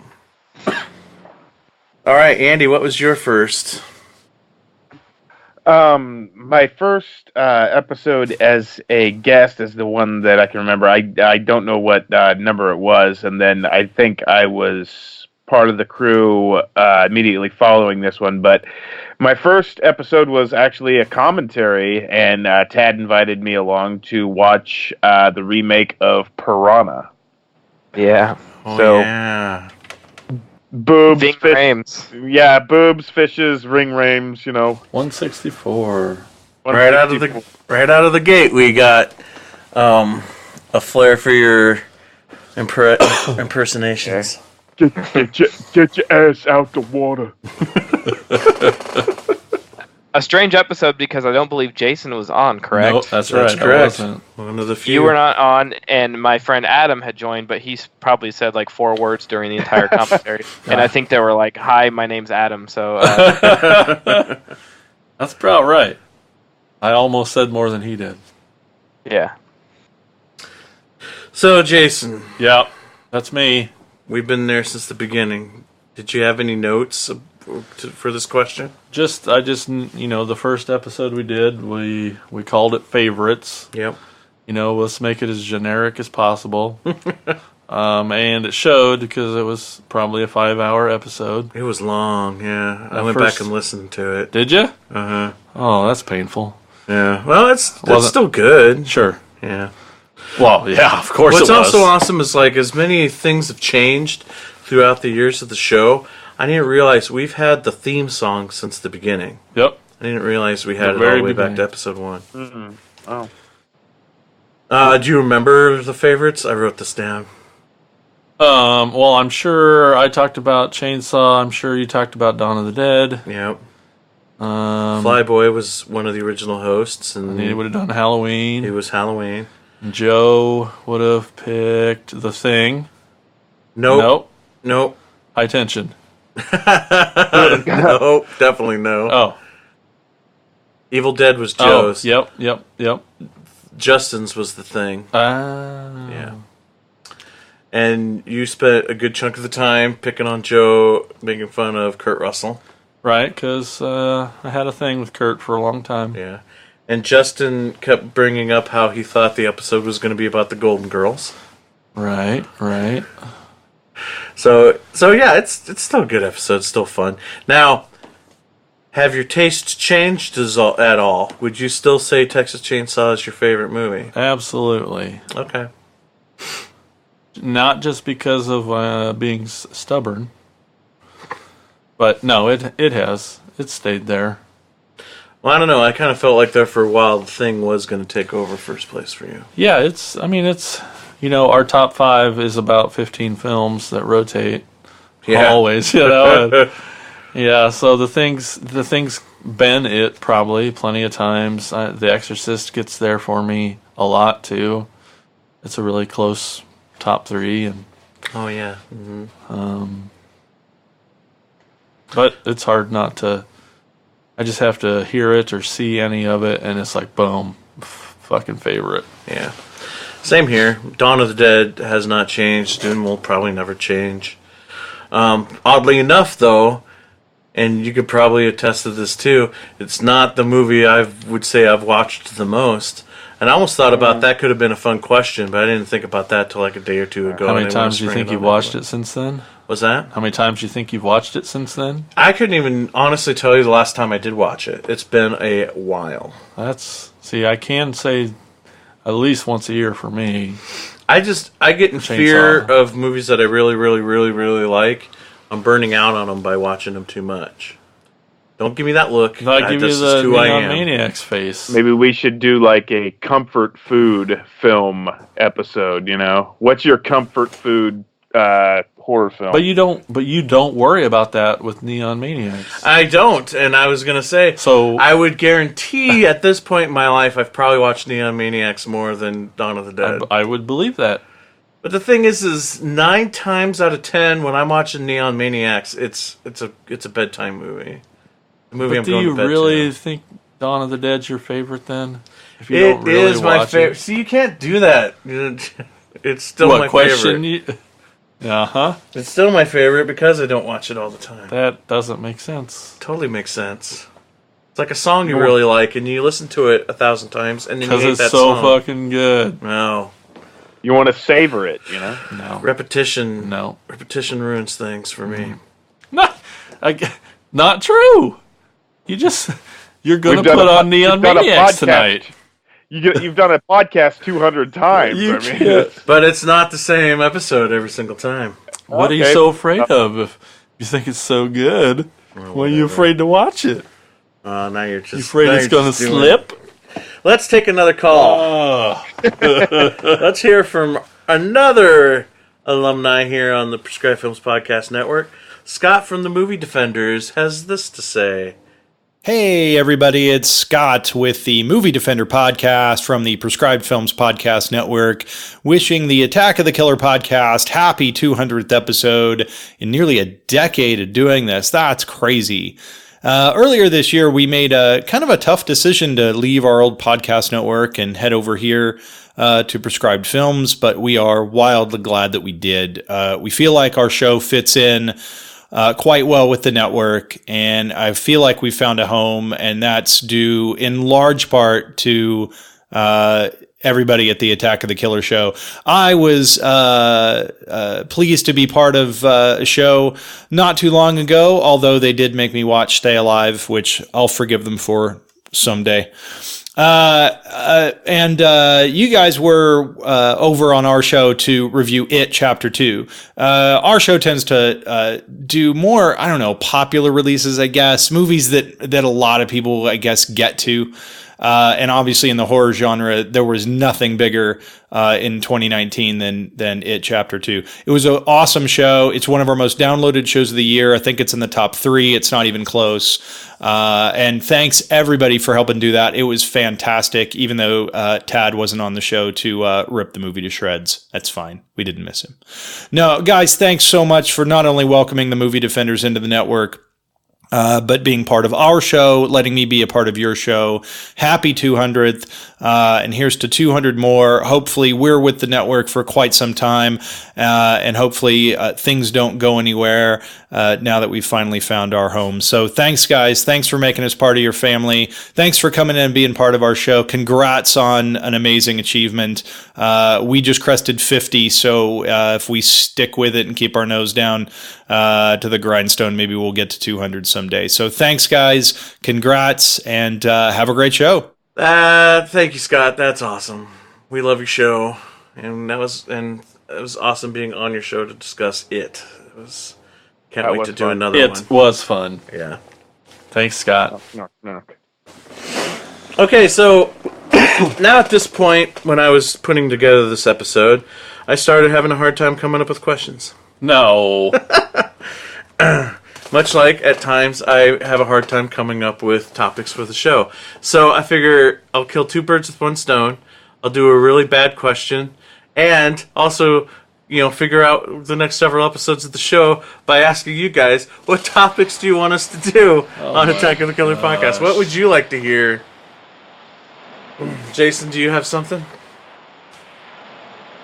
I don't know. I think Brian stepped in the shower there for a second. I couldn't. Nothing? It's got a lot of room noise there for a second. Well, I had a hard time with this one. I didn't know what to put necessarily. It just made me... it's not easy, is it? Well, I went more... I didn't think about, like, actual specific topics to keep you from having to do your job. I thought more of, like, in general for the podcast, and, like, maybe some things we could do more of. I'm not worried about, I put down maybe more celeb guests be on the show. We haven't done that in quite a while. And then I'm like, I don't know how much I care about that. So that's my thing. I don't think we've ever really cared about it. And if we do, we want them to participate in the topic and not have the topic be them. Right, exactly. Mm-hmm. And that's the only way I feel like I would want to do it. Not to just be an interview thing, but be on the show and talk about these 3 movies we're going to talk about too, and why you like them or don't like them. Which is kind of like the Joe Dante podcast. Yep. They specifically refuse to talk about their guests' body of work. Yep. Sometimes they still get into it, but it's all about the shows that guest likes, and the guest kind of comes up with the topic and their talk list about movies within that topic. And I think there'd be plenty of celeb guests that would like to do that and not just pimp their shit. But haven't really pursued it a lot. But maybe it could. So that was something I put on the list for possible things in the future. Yeah. What do you guys think about that? Would you, or you just want to? Sounds good, man. You don't care. As long as it's a name I can pronounce and not say Ralph instead of Rolf. That has nothing to do with some future questions. What? Like the dog that plays the piano? Yeah. So, with that smart aleck comment, Andy, what is the topic you'd like us to tackle? I'm not entirely sure if you guys have covered some of these topics. I mean, I would like to see an animation episode, animated films. I thought about doing that probably about a year ago, and then when I was sitting down doing research, I couldn't find very many films outside of Japanese anime, and I didn't want it to be all Japanese anime. Well, I've already got one. I got dibs on heavy metal. Oh, that would be a good one. You can't tell me that that's not horror, man. Especially Paranorman. Yeah, we could go that route too. Bring some of the more family friendly ones in. But anyway, There's Soul Station, that sequel to. We did that one on. But we did that. We did that already. Yeah. Anyway, get with it. Sorry, maybe I wasn't there. I did. I do have another one, and because and I don't know if you've tackled her yet, but she was like a very, very interesting lady and a very kind woman, and she's no longer with us. But we could do 3 films on Ingrid Pitt. Oh, that would be cool. You know, you got vampire lovers, you got Countess Dracula, you got the freaking Wicker Man, for crying out loud. I mean, that's you know, you could that could be a great episode in my opinion. Mike did tackle her once. That was why the restraining order. Well, he probably broke her hip because I mean, that's probably why she's in the grave, you know. Is that all you got, Andy? But yeah, those were my two ideas. Those are good ones. I like them. Not enough to write them down, but he's. What? Just kidding. It's not like we don't have a recording of all these ideas. Yeah, he. Okay, and all right, Tad. What about you? I already actually mentioned mine earlier, but we could do Unwrapped like once every 6 months and be good for the next couple of years. So, or maybe every other month we could do one and be good. But I want to do another one of those. I really like those, and I really like the years. I like the ones where the theme is very loose, where the movie because. I'm not dogging our own podcast, but I'm saying sometimes when you're watching like 3 movies that are closely related, you're comparing them to each other rather than just enjoying them as movies. Where it's like I feel like on the Unwrapped ones, they have nothing. The movies really don't have any kind of theme connecting them, so I'm just enjoying them on their own. You know what I mean? Absolutely. No, I get that. 100%. Maybe I consume them differently if I'm comparing. Like I feel like if I'm watching 3. The same theme, I'm instantly picking a favorite, least favorite, and one in the middle. You know, I'm almost ranking them when I shouldn't. I'm just doing it subconsciously. Yeah. Cool. Speaking of Unwrapped, I did figure out what my. Oh, what was yours? Was on the Signal. Episode? Oh yeah. Yep. Okay. I'm looking at a big stack of Blu-rays right now, and some of my for Christmas. I open and watch mine immediately every time I get a new movie. Yeah, whatever. You're so full of shit. I am so full of shit. I have a reserve stack that sits on the floor because I feel like if it's in the way, and I hate having stuff sit on the floor, have a mess. So if I sit these on the floor, I'm going to get to them. But those have been sitting on the floor since God knows how long because I have. The Bava box set's been there since we watched Black Sunday, so... That's a good plan, but man, I'd want to put them away so they're in the shelf. I don't know luckily, how you do I don't have any goddamn room on my shelf, so I can't really do much with them. I took them off the shelf, put them on this pile, and then I replaced them on the shelf with other things. So the shelves have been filled, so there's no option to go back to the shelf. Dang it. I definitely have some unshelved piles sitting around from Black Friday this year. Yeah. That may be a little out of control. It's a good problem. Yeah. Thanks, Vinegar Syndrome. Right? Yeah. That's mostly whose fault it is, too. Heck of a sale. All right, Brian, what about you? What would you like to see us do? Well, what topic would get you back on the show? Every time since I started, you fuckers have been teasing me with doing a Japanese horror episode, and that never happened. Oh, that's right. I should. Yeah. I'd get them back. I wrote it down. Again. Would it be like even worse if we did it and didn't have you on? Yeah, I would be very sad. But could you? But could finally get to it and don't mention it to you? Don't even mention it once. It's about how I expect that to go. Just open up Stitcher. You know, it automatically downloads all the shows I'm subscribed to, and I'm just looking through the list of new episodes. What the fuck? Yeah, let's just slaps you right in the face. Let's fuck with them. Let's put the title J horror, but it's all movies that begin with the letter J. Yeah. Yep. But could you even narrow it down to 3 or 4? Like that's half the challenge. It's actually Jamaican horror, is what it was. Yeah, man. Right near the beach. Night of the Living Dead jerk chicken. Well, for me, I'd like to do some more director's episodes, but I want to do a little more deeper cuts, maybe like a Herschel Gordon Lewis, or did we already do that? Did we do a Herschel? Yeah. Yes, we did. In fact, that's in one of my responses to a 114. question for later. Damn. Well, but that's just an example. Like, maybe like an Andy Maybe like Frank Hanelauder. Oh wait, we did that too. or George Romero. Oh wait, we did 2 of those. Like an Andy Milligan episode or something. Something a little weirder. I would fucking love to be around for an Andy Milligan episode just to hear everyone's reactions to watching those movies. That's why we haven't done it yet. Yeah. All right. Okay. Should I? It's coming back. Okay. Okay. So with that said, when we do our topics, a lot of times it's, we tackle a lot of sub-genres, or even what I would say sub-genres of films. Which poses the questions like, what are you guys' favorite subgenres in horror?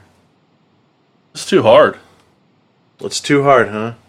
Well, I've never picked one before. Sure. I didn't know. I don't have a go-to like you do. I mean, you have a list of 13 subgenres that you love. But like your favorite subgenre? How do you pick that? I suppose y'all did. Well, it's tough. Damn it. All right, well maybe smarty these pants. guys will give you some ideas then. Okay. So we'll start with Ted then. What do you got? Christmas horror. I fucking love Christmas horror. You do. That's a good one.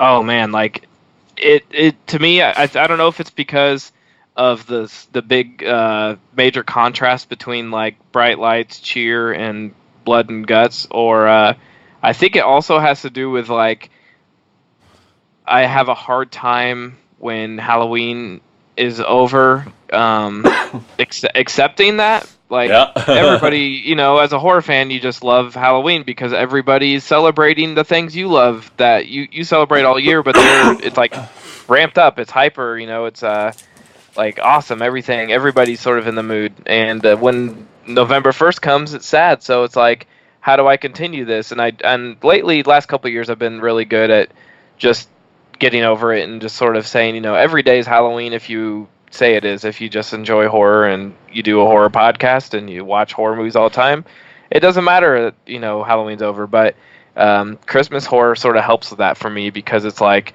it's one of the biggest subgenres. It's huge. I mean, Yeah. for such a specific thing, there's probably 3 to 5 new Christmas horror movies that come out every season. Mm-hmm. There's so many good ones too. Kind of seems like over the past 10 to 15 years or so, the Christmas horror scene has really exploded. Like, you're right, like 2 or 3 a year. There was probably a time there, though, there was very little in that category, but nowadays, what are some of your favorites in that? Yeah. In that genre? Well, I sort of have like a stack that I go to, and every year I add a few to it. But I would, the Silent Night, Deadly Night 1 and 2, I absolutely love. Black Christmas is probably my favorite. Krampus, I love. Santa's Sleigh, I love. Nice. Newer one, oh man, now I'm going to draw a blank on it. Better Watch Out. Mm-hmm. That one's really good, yes. Rewatched Really that good. right before Christmas again this year, and I liked it even more this time, and I freaking loved it the first time. So, such a fun movie. Now, is You're Next? Is that during Christmas too? You're Next? No, that's more. It's not even technically Thanksgiving, but a lot of people watch it around Thanksgiving because it's like okay. family gathers and eats a meal together. But no, it's not. And I sort of draw the line on some of them, like the whole. I'm not saying Die Hard's not a Christmas movie. We're not going to go into that discussion, but I like them when they are sort of specifically relate to the season. You know what I mean? And like Gremlins, obviously a great one. Yeah. I Dial watched. Code Santa Claus is a new favorite. Fucking love it. Which one? Dial Code Santa Claus. Oh, I've been hearing a lot of talk on that one this year. I watched. Hit Shudder. Oh. I watched Invasion USA recently and realized that that's actually a Christmas movie because it takes place during the Christmas season. Yeah. Chuck Norris in a Canadian tuxedo cannot be fucked with. I think Bloody Disgusting like this year put out a like comprehensive list of like 300 Christmas horror movies, and Wow. I was like, oh, this is great, and then I start reading through it, and I'm like, there's just too much trash in this. Like There's a lot of garbage. Yeah. yeah, there's just like every subgenre when it becomes popular, it gets flooded with no budget crap that goes straight to video or straight to streaming now, and you have to sort of shuffle through it. But there's some really great stuff out there. Do you like And rare exports? I love rare exports. Good, me too.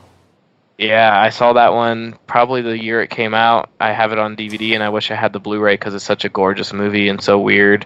There's one called Saint Nick, or it's like Sint. Oh yeah. Yep. Yeah, and That's I fucking picked that good. one up at Family Video. Like when they have their big sales, it's like they basically come out to $1.50 each, like 2 for $3 or something. I picked that one up just because I love Christmas horror and watched that one. It's a blast. Red Christmas with Dee Wallace. See, I didn't like that one all that much. I hated I thought it. it was. See, I didn't mind it. I thought it was okay. Yeah, not on my list, but One of my favorites is A Cadaver Christmas. I need to see that. I haven't seen it. It's on my Amazon wish list, but is it streaming anywhere? Do you know of? I'm pretty sure it's on Tubi. Okay. Oh man, Because I watched it. I watched it this holiday season, and I watched it on whatever service had it. Oh, it is Tubi. Yeah, I can let you borrow my copy too if you want. Man. that's true. And I have 2 copies. You can borrow. And I always go back to the Tales from the Crypt episode with the Santa, that breaks in. There's a classic one and then the updated one. And all through the house. Yeah. There was and the Twilight Zone episode, Meek, Night of the Meek, I think is what it's called, or yeah. Well, we have to Go say, A Cadaver Christmas was written directed by original Attack of the Killer podcast member Joe Zarrell. Yeah. So, gotta pimp our buddy. Well, I try to watch it every year, and I freaking just love it more and more every year. Like, Unbiasedly, it's good. unbiased. You're right, unbiasedly. Well, when we saw it, that's how we met Joe, was because of that movie. Yeah. We both had movies at the Cedar Rapids Independent Film Festival that year, and he had his poster in the lobby, and the poster caught my attention. I'm like, Jason, we should check this out. That's the first time We I went think to both in screenings. Cedar Rapids Independent Film Festival history that we made sure we watched both screenings. Oh, yeah. I loved it so much the first time, I couldn't wait to watch it again. And we watched both screenings of that movie that And weekend. we begged him to be on our podcast. Yep.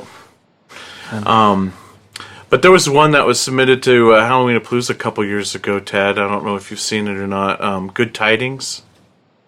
They got a release too. And Yeah, it's on Tubi as well. It's pretty kick-ass. It's really good. I think it's a British film. It's not an American film. Everybody has accents, but it's a trio of killer Santa Clauses in this one, and it's the Santa Clauses are awesome. And It's pretty good. It's a fun movie. Definitely check that one out.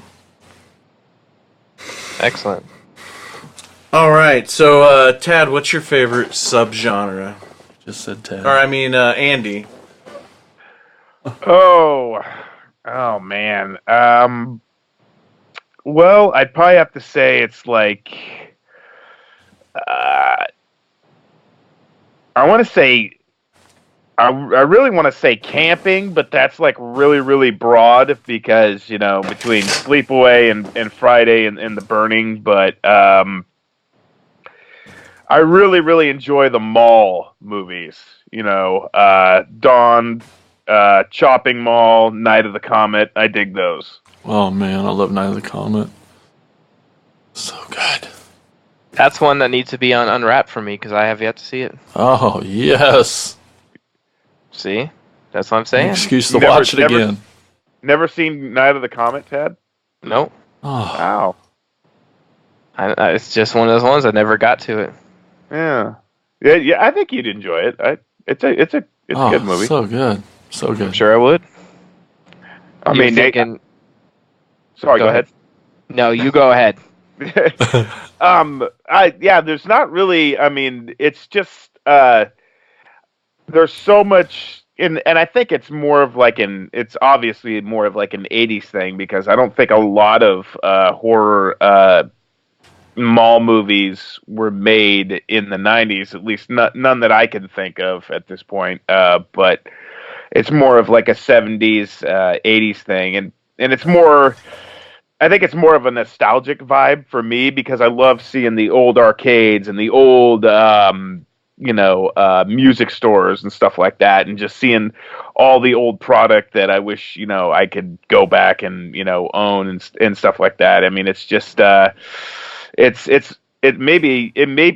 nostalgia's got a lot to do with it, because you're seeing stores like Licorice Pizza, it's just like, man, to go back in there and just actually buy an original pressing of a vinyl record, instead of like this newly pressed stuff. And of course, it's nice. Don't get me wrong, but seeing all the old video games and stuff like that, and simpler times, I guess. I mean, probably not really simpler, but everybody still has problems. But just going to the movie and getting a corn dog, stuff like that. Just the whole mall scene. I think I dig that. It's good. Well, all right. I guess I'll go next. I think I'm gonna. I don't. I'm gonna cheat. No, I'm not gonna cheat. But like, I guess my favorite subgenre. Maybe you'll call it cheating, but I'm gonna say A24 horror. Does that count? You could say like That's artsy, a company. I know. art house horror.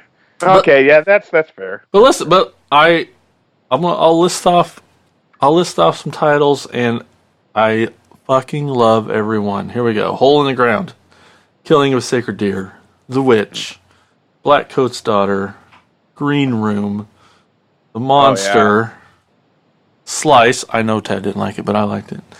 Under the Silver Lake. I didn't hate it. Oh. Tusk, Life After Beth, Under the Skin. Come on, these are all fucking awesome. Midsummer and Hereditary. Lighthouse. It Comes at Night. I love them all. I will put Green Room up against any thriller that's come out within the past 10 to 15 years. Bring it on, right? And Jesus. I mean, it's that good. Green Room that good. It's exceptional. It's just that good of a movie. Yeah, it made it on my top 20 of the top 20 of the 2010s, 2010s. Yeah, so I guess if I can't call it A24 horror and have to call it art house horror, then I guess that would be my favorite subgenre. Artsy fartsy. And what is that? And what is that movie? It's just it's like 4 or 5 kids in a room just freaking out. I mean, essentially Trying to get out of a room. and they pull it off just so damn well. And Speak of pulling it off, when that fucking hand comes back in, I can't even describe how real it fucking looked. Oh God. It's the most graphic thing I've ever seen. What's he's got a box cutter, or not, like a utility knife, isn't he, like gouging him in the arm with it or something? Or Yeah. Oh my God. Good Lord. Have you seen the Mondo poster? So perfect. It is. It's just like an arm that's cut into the Black Flag logo, and it Yep. just, it had in the Black Flag font that everybody knows. It says Green Room. What a genius idea! Genius. And it's like It looks like it's photocopied like a punk flyer. It's just it hits cool. every. Yeah, really just a smart, simple design. Yeah, it's kind of like a smart, simple movie that it is. Yeah, absolutely. So I love it all, and Patrick Stewart acting like a prick. You don't think you're gonna buy it, but he pulls it off too. You know, I mean, just Rest in Picard- peace, Anton Yelkin. Yeah, he was so good. why did you do this to us, Picard? It's not even cool, man. It's not cool. We trusted you. You're supposed to sit down and have some Earl Grey. The fuck? Fucking Nazi punks. Well, all right. Maybe we'll throw her back over to Brian. What's your favorite subgenre? You had to narrow it down. Oh, that's easy. Monster movies. Monster.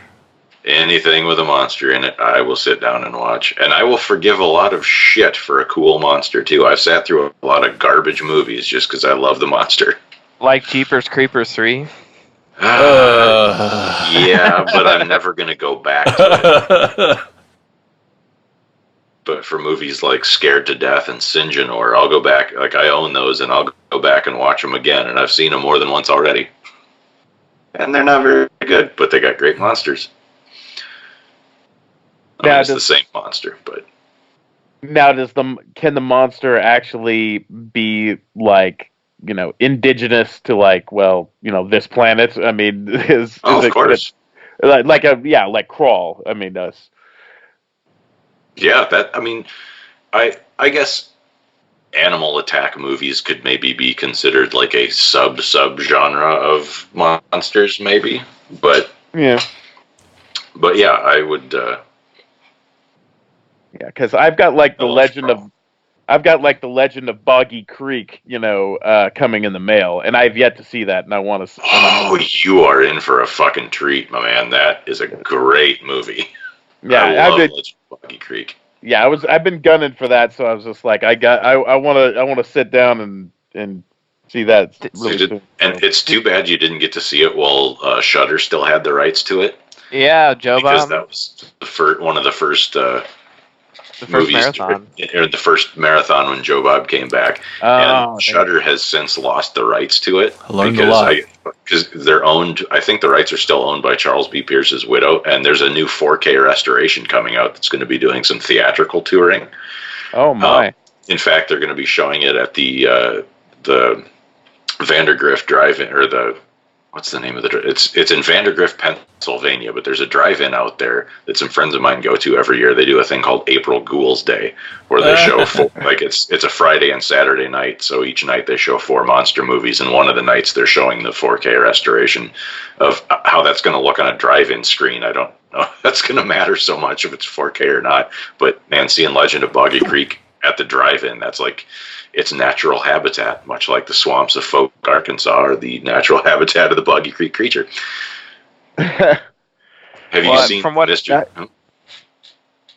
you seen the sequel to it? There's a great Mystery Science Theater episode for Boggy Creek 2. I have not. I'm going into this blind. I just know the. I don't really even know what it's about. I just know that a lot of people have said, you know, they really dig this film, and that's how I want to go into it. I don't want to know. I want to go in blind and just, you know, enjoy it. I mean, I won't tell you anything about the movie. Then I will just say that there is a good reason that is the movie that kicked off the Sasquatchploitation craze of the 70s. Sasquatch. Speaking of Sasquatch movies, have you I know it's a little. We're getting a little off subject, but have you Sasquatch movies are monster movies. Yeah. We are bang on topic. Okay, all right, cool. Not long ago I watched Willow Creek, and I thought that was okay. You don't really see the monster much. It's more of like a mind, you know, and you know, it's a Bobcat Goldthwait movie, which is crazy. Right. Yeah, I was wondering, have you guys? I'm assuming, you know, Brian's seen it, but have any of you guys seen that? Mm-mm. I sadly have not. You didn't watch that because one of the very first episodes I was on was a Bigfoot episode, and we covered that movie then. We did that one and Exists. Oh yeah, that was good. Yeah, Exists is fantastic. If you want a great Bigfoot movie, it's made by Eduardo Sanchez, the guy who made the Blair Witch Project. Yeah. It's another like found footage type Bigfoot flick. That one's great. Like even better than Willow Creek, I think. Abominable have you seen format. Yeah. Bobcat Goldthwait did a show on like I think it was on Real TV or True TV last year or 2018 now I guess so 2 years ago, in like July and through August. It was a weekly series, like hour-long episodes called Misfits and Monsters, and each one told a different story about a misfit or a monster, and it was fantastic. And it was hilarious, but also had a lot of horror stuff to it. I wonder if that's streaming anywhere. I would like to check that out. I haven't had cable in forever, but... And like each episode, like the weekly episode featured like sort of one big name celebrity you might recognize, or not really big name, but like cult. Maybe they had like Seth Green on an episode, and trying to think of who else, but a lot of funny comedians. And is I think maybe 8 episodes long. It was really good, and I'm sort of bummed it hasn't come back yet, but I don't know if it's going to be. But it was really good. Thinking of Joe Bob stuff, I've heard that they're working on of the movies that they've lost the rights to from previous marathons or the first season of Last Drive-In, that they're working on putting together just like all the Joe Bob segments. Yeah, with timestamps so you know when to play them. Right. Yeah. Oh, Which cool. is pretty cool idea. That you can, if you get a copy of the movie, you can throw it in and then like pause it and switch it. And that might be kind of a pain in the ass, but I guess you could just have the Joe Bob stuff up on your laptop or whatever. But yeah, worth it just to have Joe Bob. Yeah, I mean they have that content. It should be up somewhere. It's crazy to think it just sort of, and it's really crazy to think that originally, if that first marathon didn't crash their servers, we might not be able to rewatch them at all, because the original plan was watch them live or don't watch them at all. Yeah. And I mean, I know that just as anything, once something hits the internet, it exists forever. There's people that have all the episodes on their computers downloaded, and you can find them, illegally. But it's just like, it's such a unique concept that this show originally was supposed to air live and one and done type thing, and and it became such a people obviously crashed the first time, but it became such a big thing that people requested that they stay around as long as they can. And I'm glad that, like, as much as I like the idea of it being like the old Monster Vision, or even farther back, that Joe Bob Goes to the Movies or whatever the show he had on the movie channel was called, but I've not been able to complete a single one of the marathons as it went out live. Like something, I don't know how, it's just the universe fucking hates me, I guess, because every single time they announce one, it's always on a weekend that I've got something else going on. Yeah. And like for months on either end of that weekend, I could have fuck all to do. But that one goddamn weekend is always like, hey, Joe Bob's coming back for a marathon on this Friday night. I'm like, fuck, I have to get up at 5 o'clock in the morning on Saturday for whatever. And it's so, yeah, I've never been able to complete one as live. I've always had to go back and watch the episodes individually later.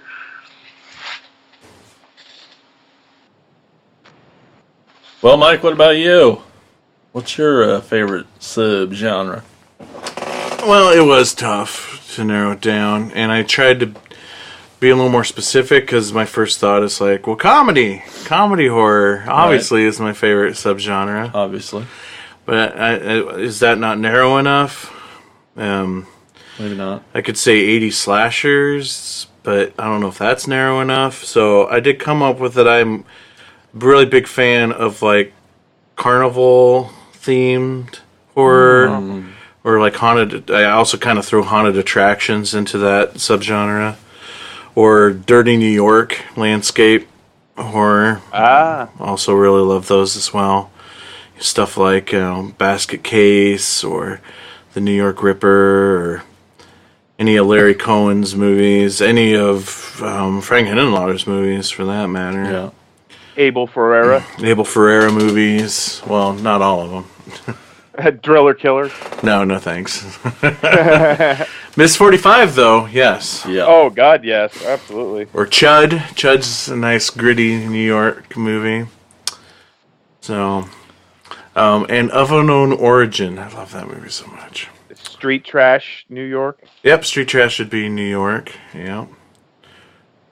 So, yeah. those would be mine if I were to break it down into a smaller subcategory.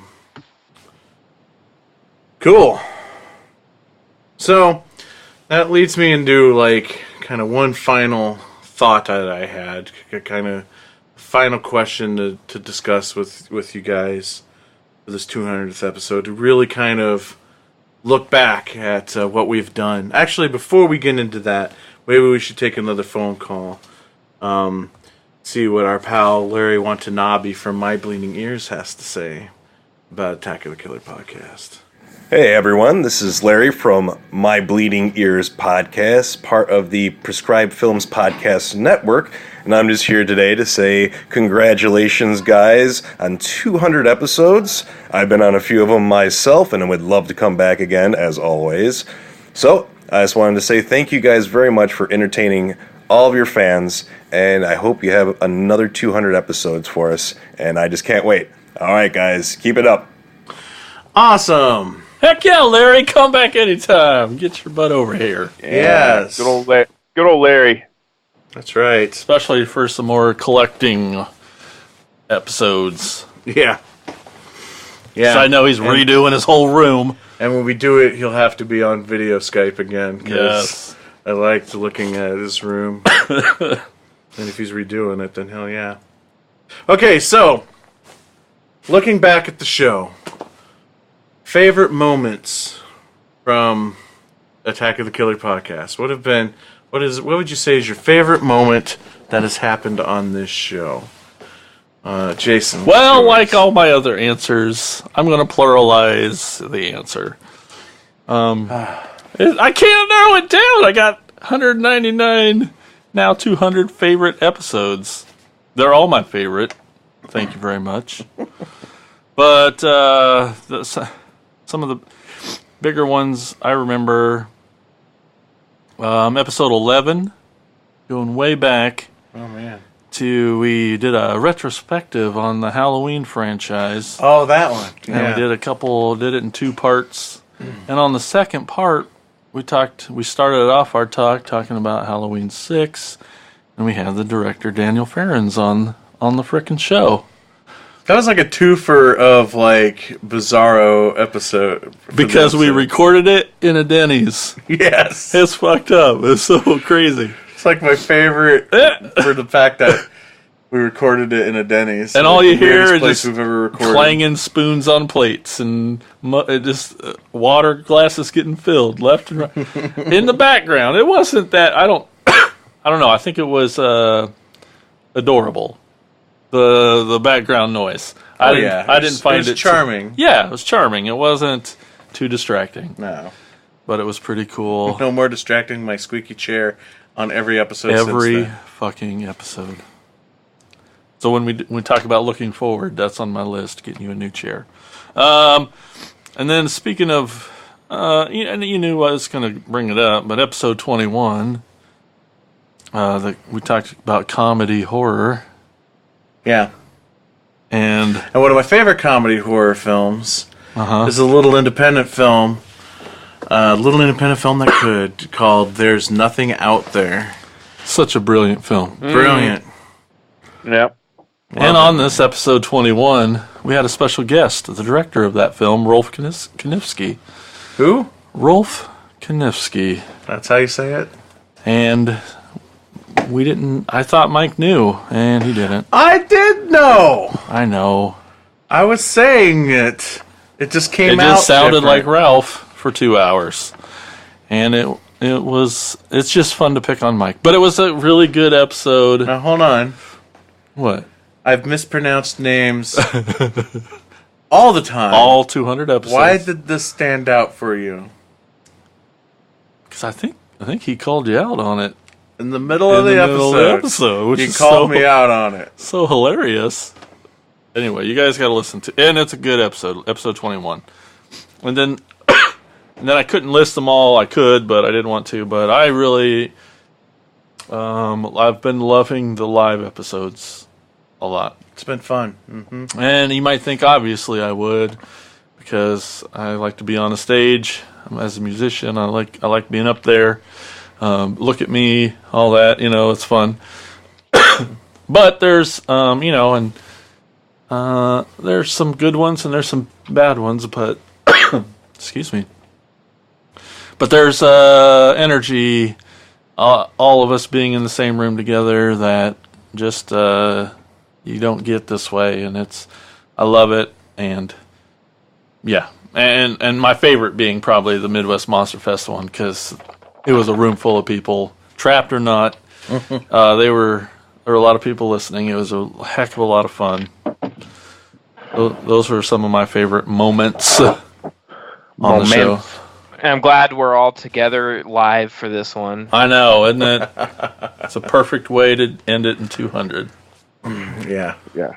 Although Clownter Guys did make me want to kill myself at one point. That's on Mike's favorite moments list. So wait your turn. Yep. All right, Tad, what's your favorite? Well, I had one down, and then I just thought of one, so I'm gonna have two, I guess. Yay! One is more broad in general. I love doing the live commentaries because we usually end up laughing our asses off and crying every time, whether it's Andy doing impersonation or Mike making stupid sound effects or just doing, stupid shit when we're watching them, making fun of. Because sometimes Gary Busey puts that bottle too far into his mouth. Yeah, exactly. And you just got to say something. So those are always so much fun for me, the commentaries. But another one was is definitely it was technically a live episode, but it doesn't really feel like one because we didn't have anybody really in the crowd, and we were just sort of hanging out. But it was Wolfman Scott Nards with Andre Gower. Oh my gosh! Oh yeah, that was good. That was awesome. Yeah, and that was sort of just sprung on us. Like we were going to do the live episode, and then he happens to come early and wanted to be part of it. And we had Justin and Remington there with us too, so that was a lot of fun. And it just went smoothly. And he's obviously a good talker. The guy loves talking, so that was a lot of fun. That all the pieces fell together for that one to work out. So, man, that's a good one. Good one. All right. What about you, Andy? Oh man, just getting to talk about one of my favorite films. I got to talk about Friday Part 7, which really drew me into the series. And I gotta agree with Tad. Sometimes doing these live commentaries. I mean, I get to, even though we're not like relatively within driving distance, sometimes it's just like I get to sit and watch some of my favorite movies with really close friends and people who really, really appreciate it, and just love this genre and live for it. And we even rag on films that we love, Yeah. I mean, maybe more on those. I don't know. Yeah, because I mean, I remember like watching Evil Dead, and I'm just like I'm picking up on things as I'm watching with you guys, and just like that, she really was wearing a neck brace. I'm convinced it wasn't a turtleneck anymore,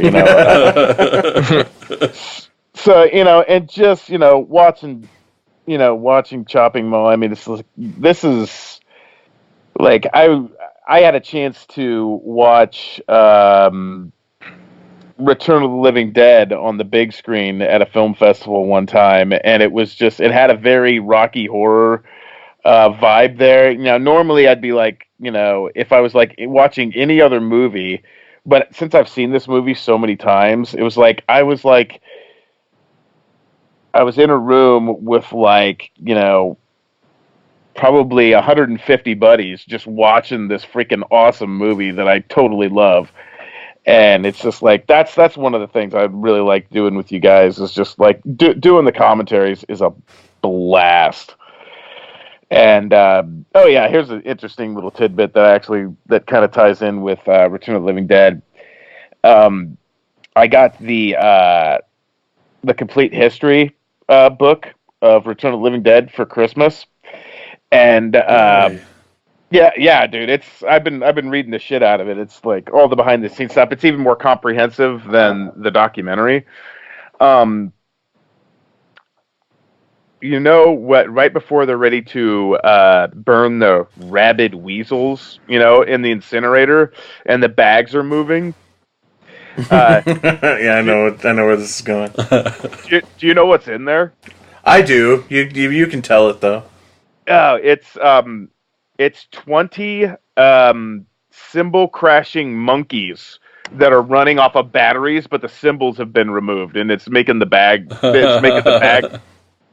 I just read that reason. I'm just like, God, now I can't decide if I think that's like the most awesomest thing ever, or if it's like ruining the scene for me now, because now I can't take it like.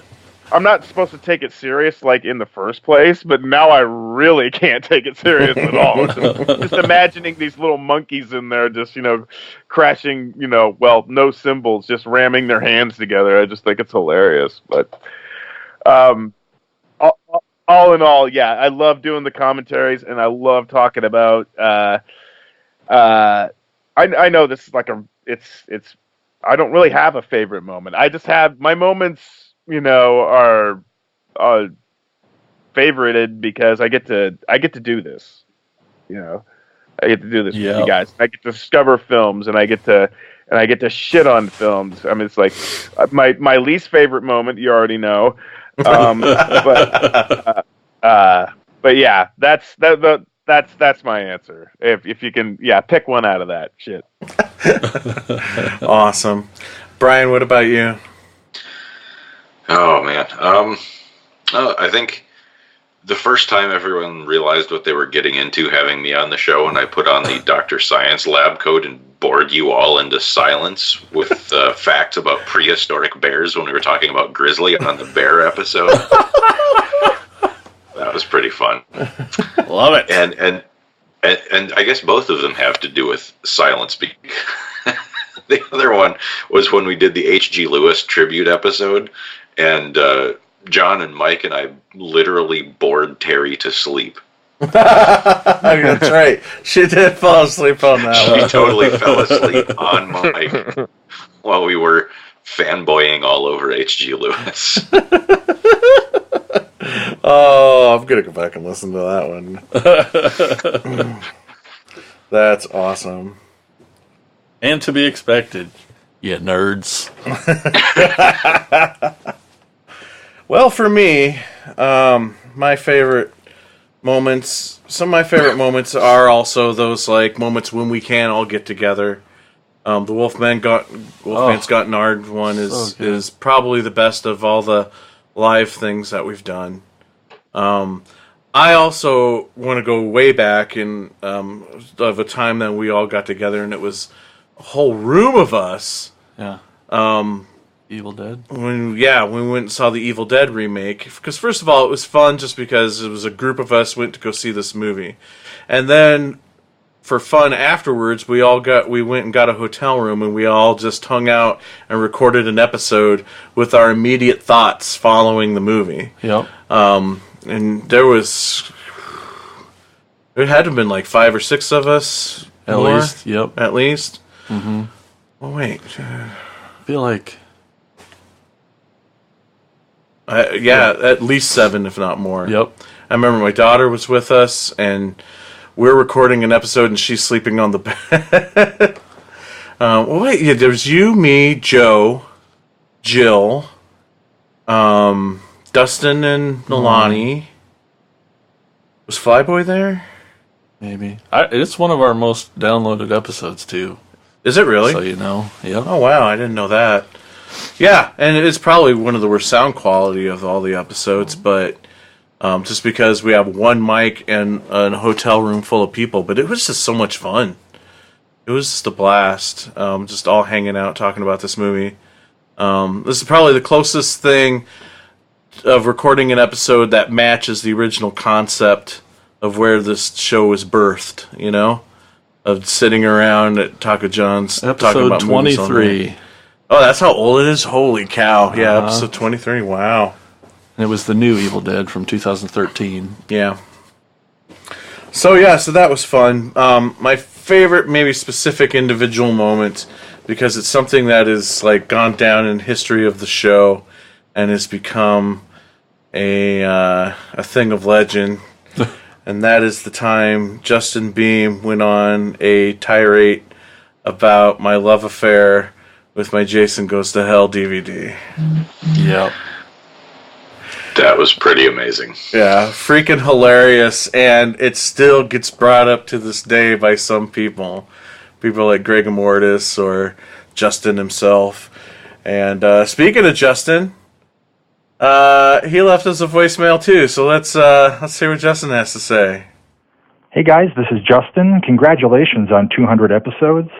So proud of you for doing this and keeping it running with consistency for all these years. It's no small feat to put a show out at all, let alone to never miss a week or an episode. And you guys have continued to grow with the Patreon and the call-ins, all the stuff that you've been doing. So really, really proud of you and honored to have been part of the original crew. Hopefully Joe will call in and do a message or be on the episode with you guys too. I mean, we all had so much fun back in the day with this. And for those who might not remember, or maybe it hasn't been discussed for a while, this all began back when we used to go to these film meetings here in Iowa City, and afterward we would go to Taco John's, and we would just get food, and then we'd close the place down, just sitting in the corner, all of us ranting and raving about the movies that we loved, the directors and special effects teams and magazines, and complete geek fest once a month, and it was the highlight of my month every month. And as a result of all of that, the show was born, and I got two of the best friends in the entire world in Mike and Jason. And I love you guys dearly, love all you guys, the whole crew, and I wish you the best on 200 more. And Mike, please, I implore you, please keep your hands off the Jason Goes to Hell disc. Just it's been 200 episodes plus. I mean, there was time before that we were discussing this. If you're not going to get help yourself. Now's the time before the next 200 episodes. Love you guys. Bye. See? What'd I tell you? You freaking brought up the Jason Goes to Hell DVD thing. You have a problem, sir. So that's definitely one of my favorite moments from the show. Because it has to do with me. Yeah, of course. Yep. All right, so do we have actual shout outs? No? Well, we still have we have another voicemail, and we do have a message from another member from the episodes past. So let's go. Let's take a break real quick, and then when we come back, we'll finish off the show with the last of our voicemails, the last from words from the past. We'll be right back.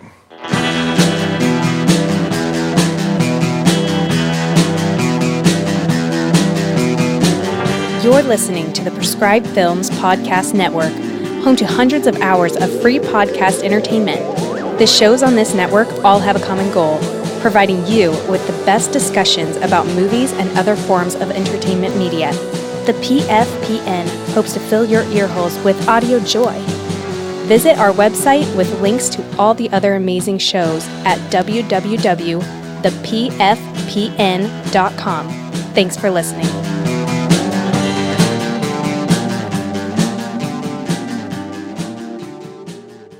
All right, we're back here at Attack of the Killer Podcast. We don't really have segments this episode like we usually do.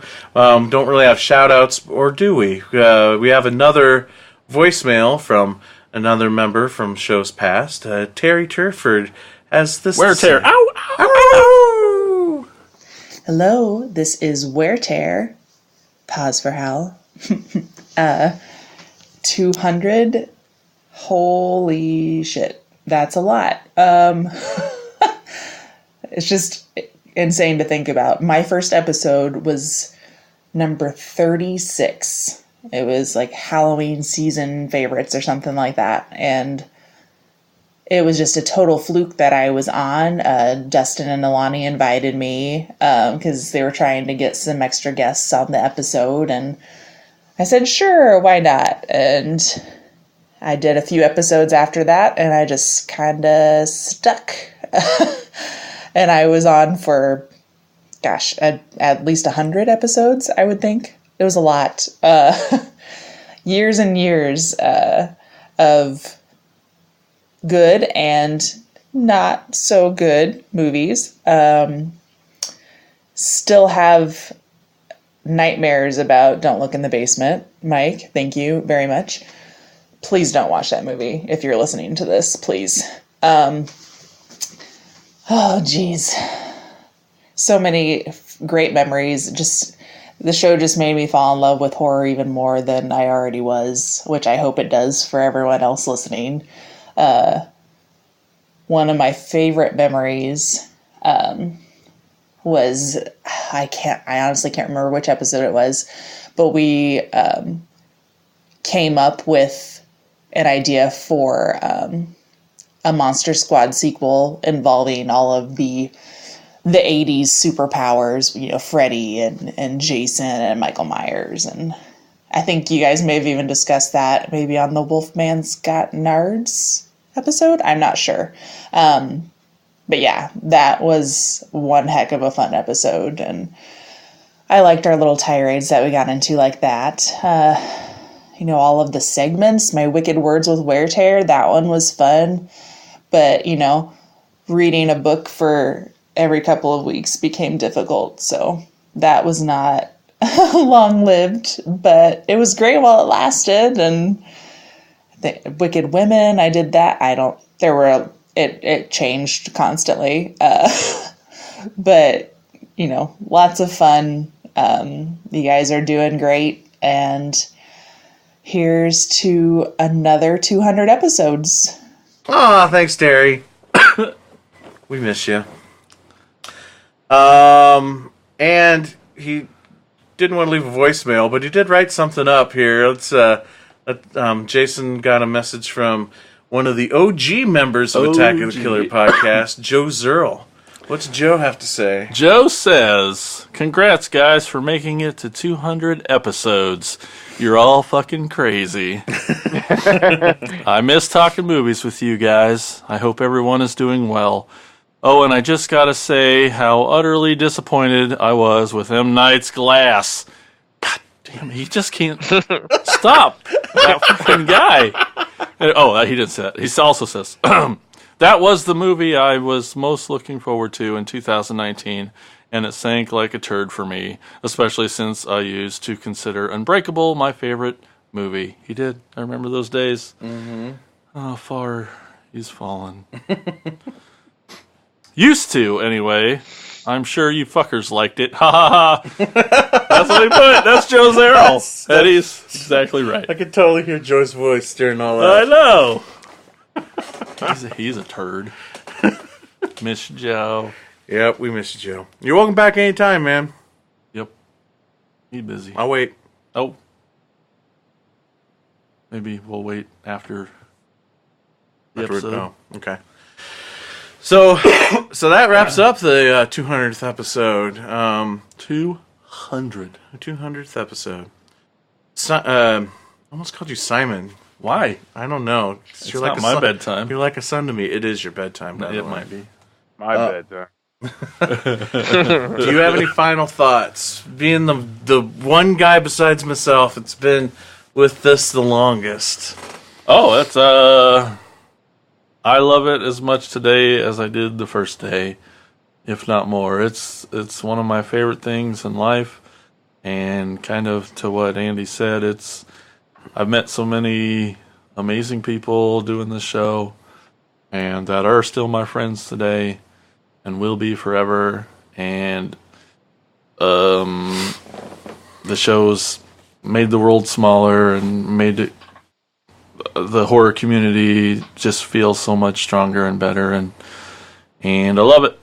And I seriously, I love the show.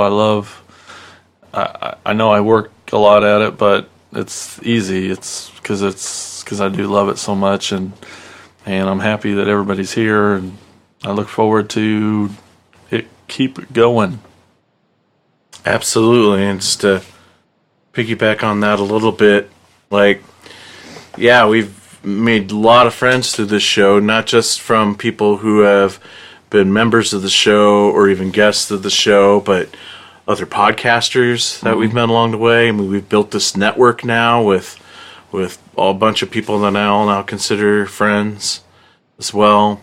Listeners of the show, you know, it's just the magic of podcasting right there, you know. Yeah, it's a magical thing. So, Andy, do you have any final thoughts on 200 episodes?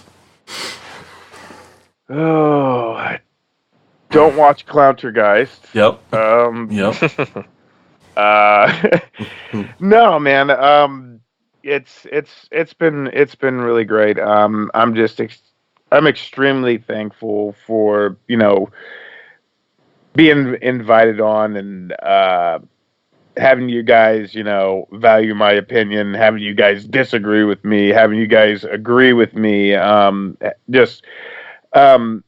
know, making friends with you guys, and just, you know, and meeting other people through you guys, and just, you know, just having this big network of, you know, friends and like-minded people. And it's the horror community, I think, is we're very, very, I think we're very, very tight knit. I mean, yeah, granted, you're going to meet an asshole wherever you go, but I mean, in the horror community, me personally, I think they are few and far between, because we have such a love and passion for this genre, and it's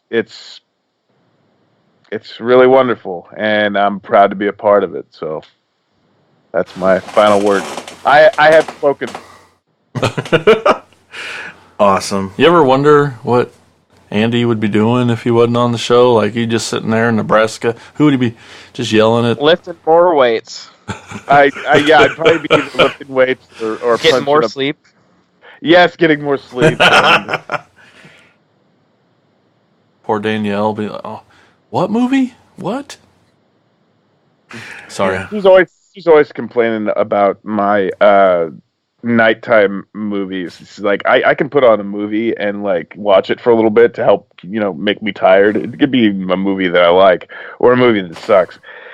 But she's just like she's always hates my selections. Like anything like one, like for like I think about 2 months straight, just for my own morbid sense of amusement, I think I played old He-Man cartoons.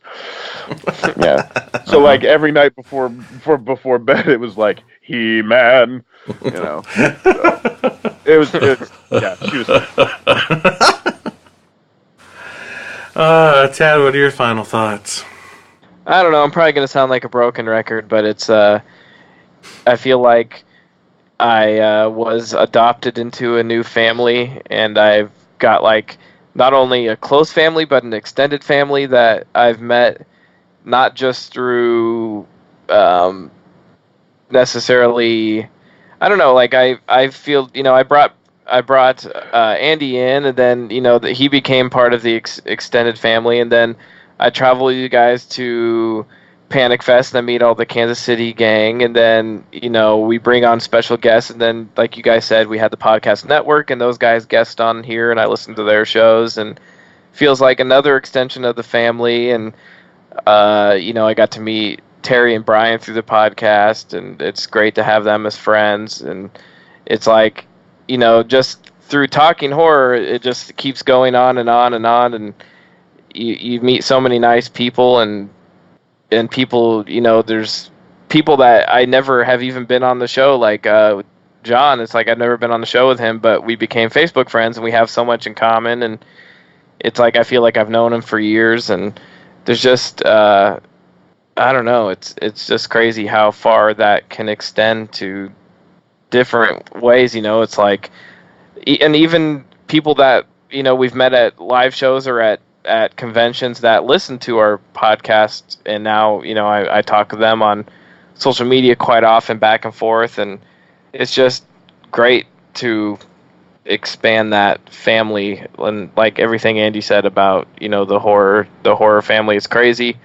I'm I'm part of so many different communities, whether it's through film or different things I'm passionate about, and it feels like the one thing I'm really into, horror movies, people assume, that it would be the meanest group of people, and it's quite the opposite. It's just the nicest, most welcoming group of people.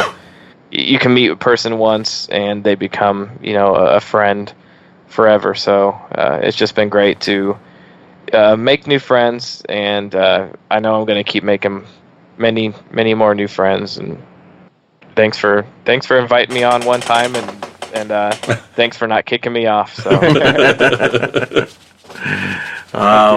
Thanks for being on the show, man. Brian, what are your final thoughts? Yeah, I guess I'll keep spinning that broken record a little bit longer. Yeah, I still remember exactly where I was when I got a phone call from John, which was weird because typically we just communicate in text. But he had to call me, and I thought it was bad news. Like, I thought something was wrong. It was like an emergency. Sure, yeah. And he goes, "Hey, you want to be on the show full time?" And it came right at a time when I really needed it. Things were kind of dark and shitty and awful, and it was just a real bright point when I got to, as everyone's been saying, join the family full time, as it were. And it's led to so many great relationships, so many great friendships, even my first professional writing gig in kind of an indirect way. And met someone absolutely wonderful, and that Terry and I are together now, and that was just everything that has come to me from this show has been really fantastic. And even though I'm not on it in a regular capacity anymore, I still talk to you guys quite regularly, and absolutely, it's just we get to see each other at Halloween-a-Palooza, and I can make it down there, and it's been a fantastic experience, and it's something that'll last the rest of my life. I'm very, very grateful for that. I love you guys. We love you too, buddy. Love Are you crying over there, Mike? He's choked up. Leave him alone. He promised himself he wasn't gonna do it. A little verklempt. No, that's awesome. And even though you're not on the show, you are still always part of the show and part of the family for sure. Well, he's technically on every week because he always has something to say in the shout out. So that's true. That's very true. And I always We're sending you messages about how I disagree with your opinions in the Facebook chat. Or agree. Sometimes I agree. I'm not always an asshole. Right. It's most of the time. Oh, man. Well, yes. 200 episodes. It's just crazy. It's just weird to think that. Over 9 years. 9 years. That's crazy, right? Of just a fly by the seat of the pants idea I had of, hey, we have these cool conversations. We should start recording it. It'll be super easy. And yeah, for everyone but Jason. Okay. Oh, for everyone but whatever. Write up notes every week. Oh, it's so hard. You try writing up clever and hilarious introductions every week. World-class introductions. That's right. Well, thank you, listeners, for indulging us on this very masturbatory episode. I would say personal. Personal. Right, that's what I meant. That's what I meant to say. There's nothing wrong with a little self-reflection every once in a while. Reflection. It is the new year. That's right. So it's been an amazing 200, but that's just the start, man. We got another amazing 200 to come. Back to business. Here Starting we go. with the next episode, which will be 201. You're getting better with your numbers, buddy. Thank you. So until then, this is Insane Mike, wishing you a good night, and thank you, and we'll talk to you on the next episode of Attack of the Killer Podcast. Oh no, could this be the end of? Attack of the Killer!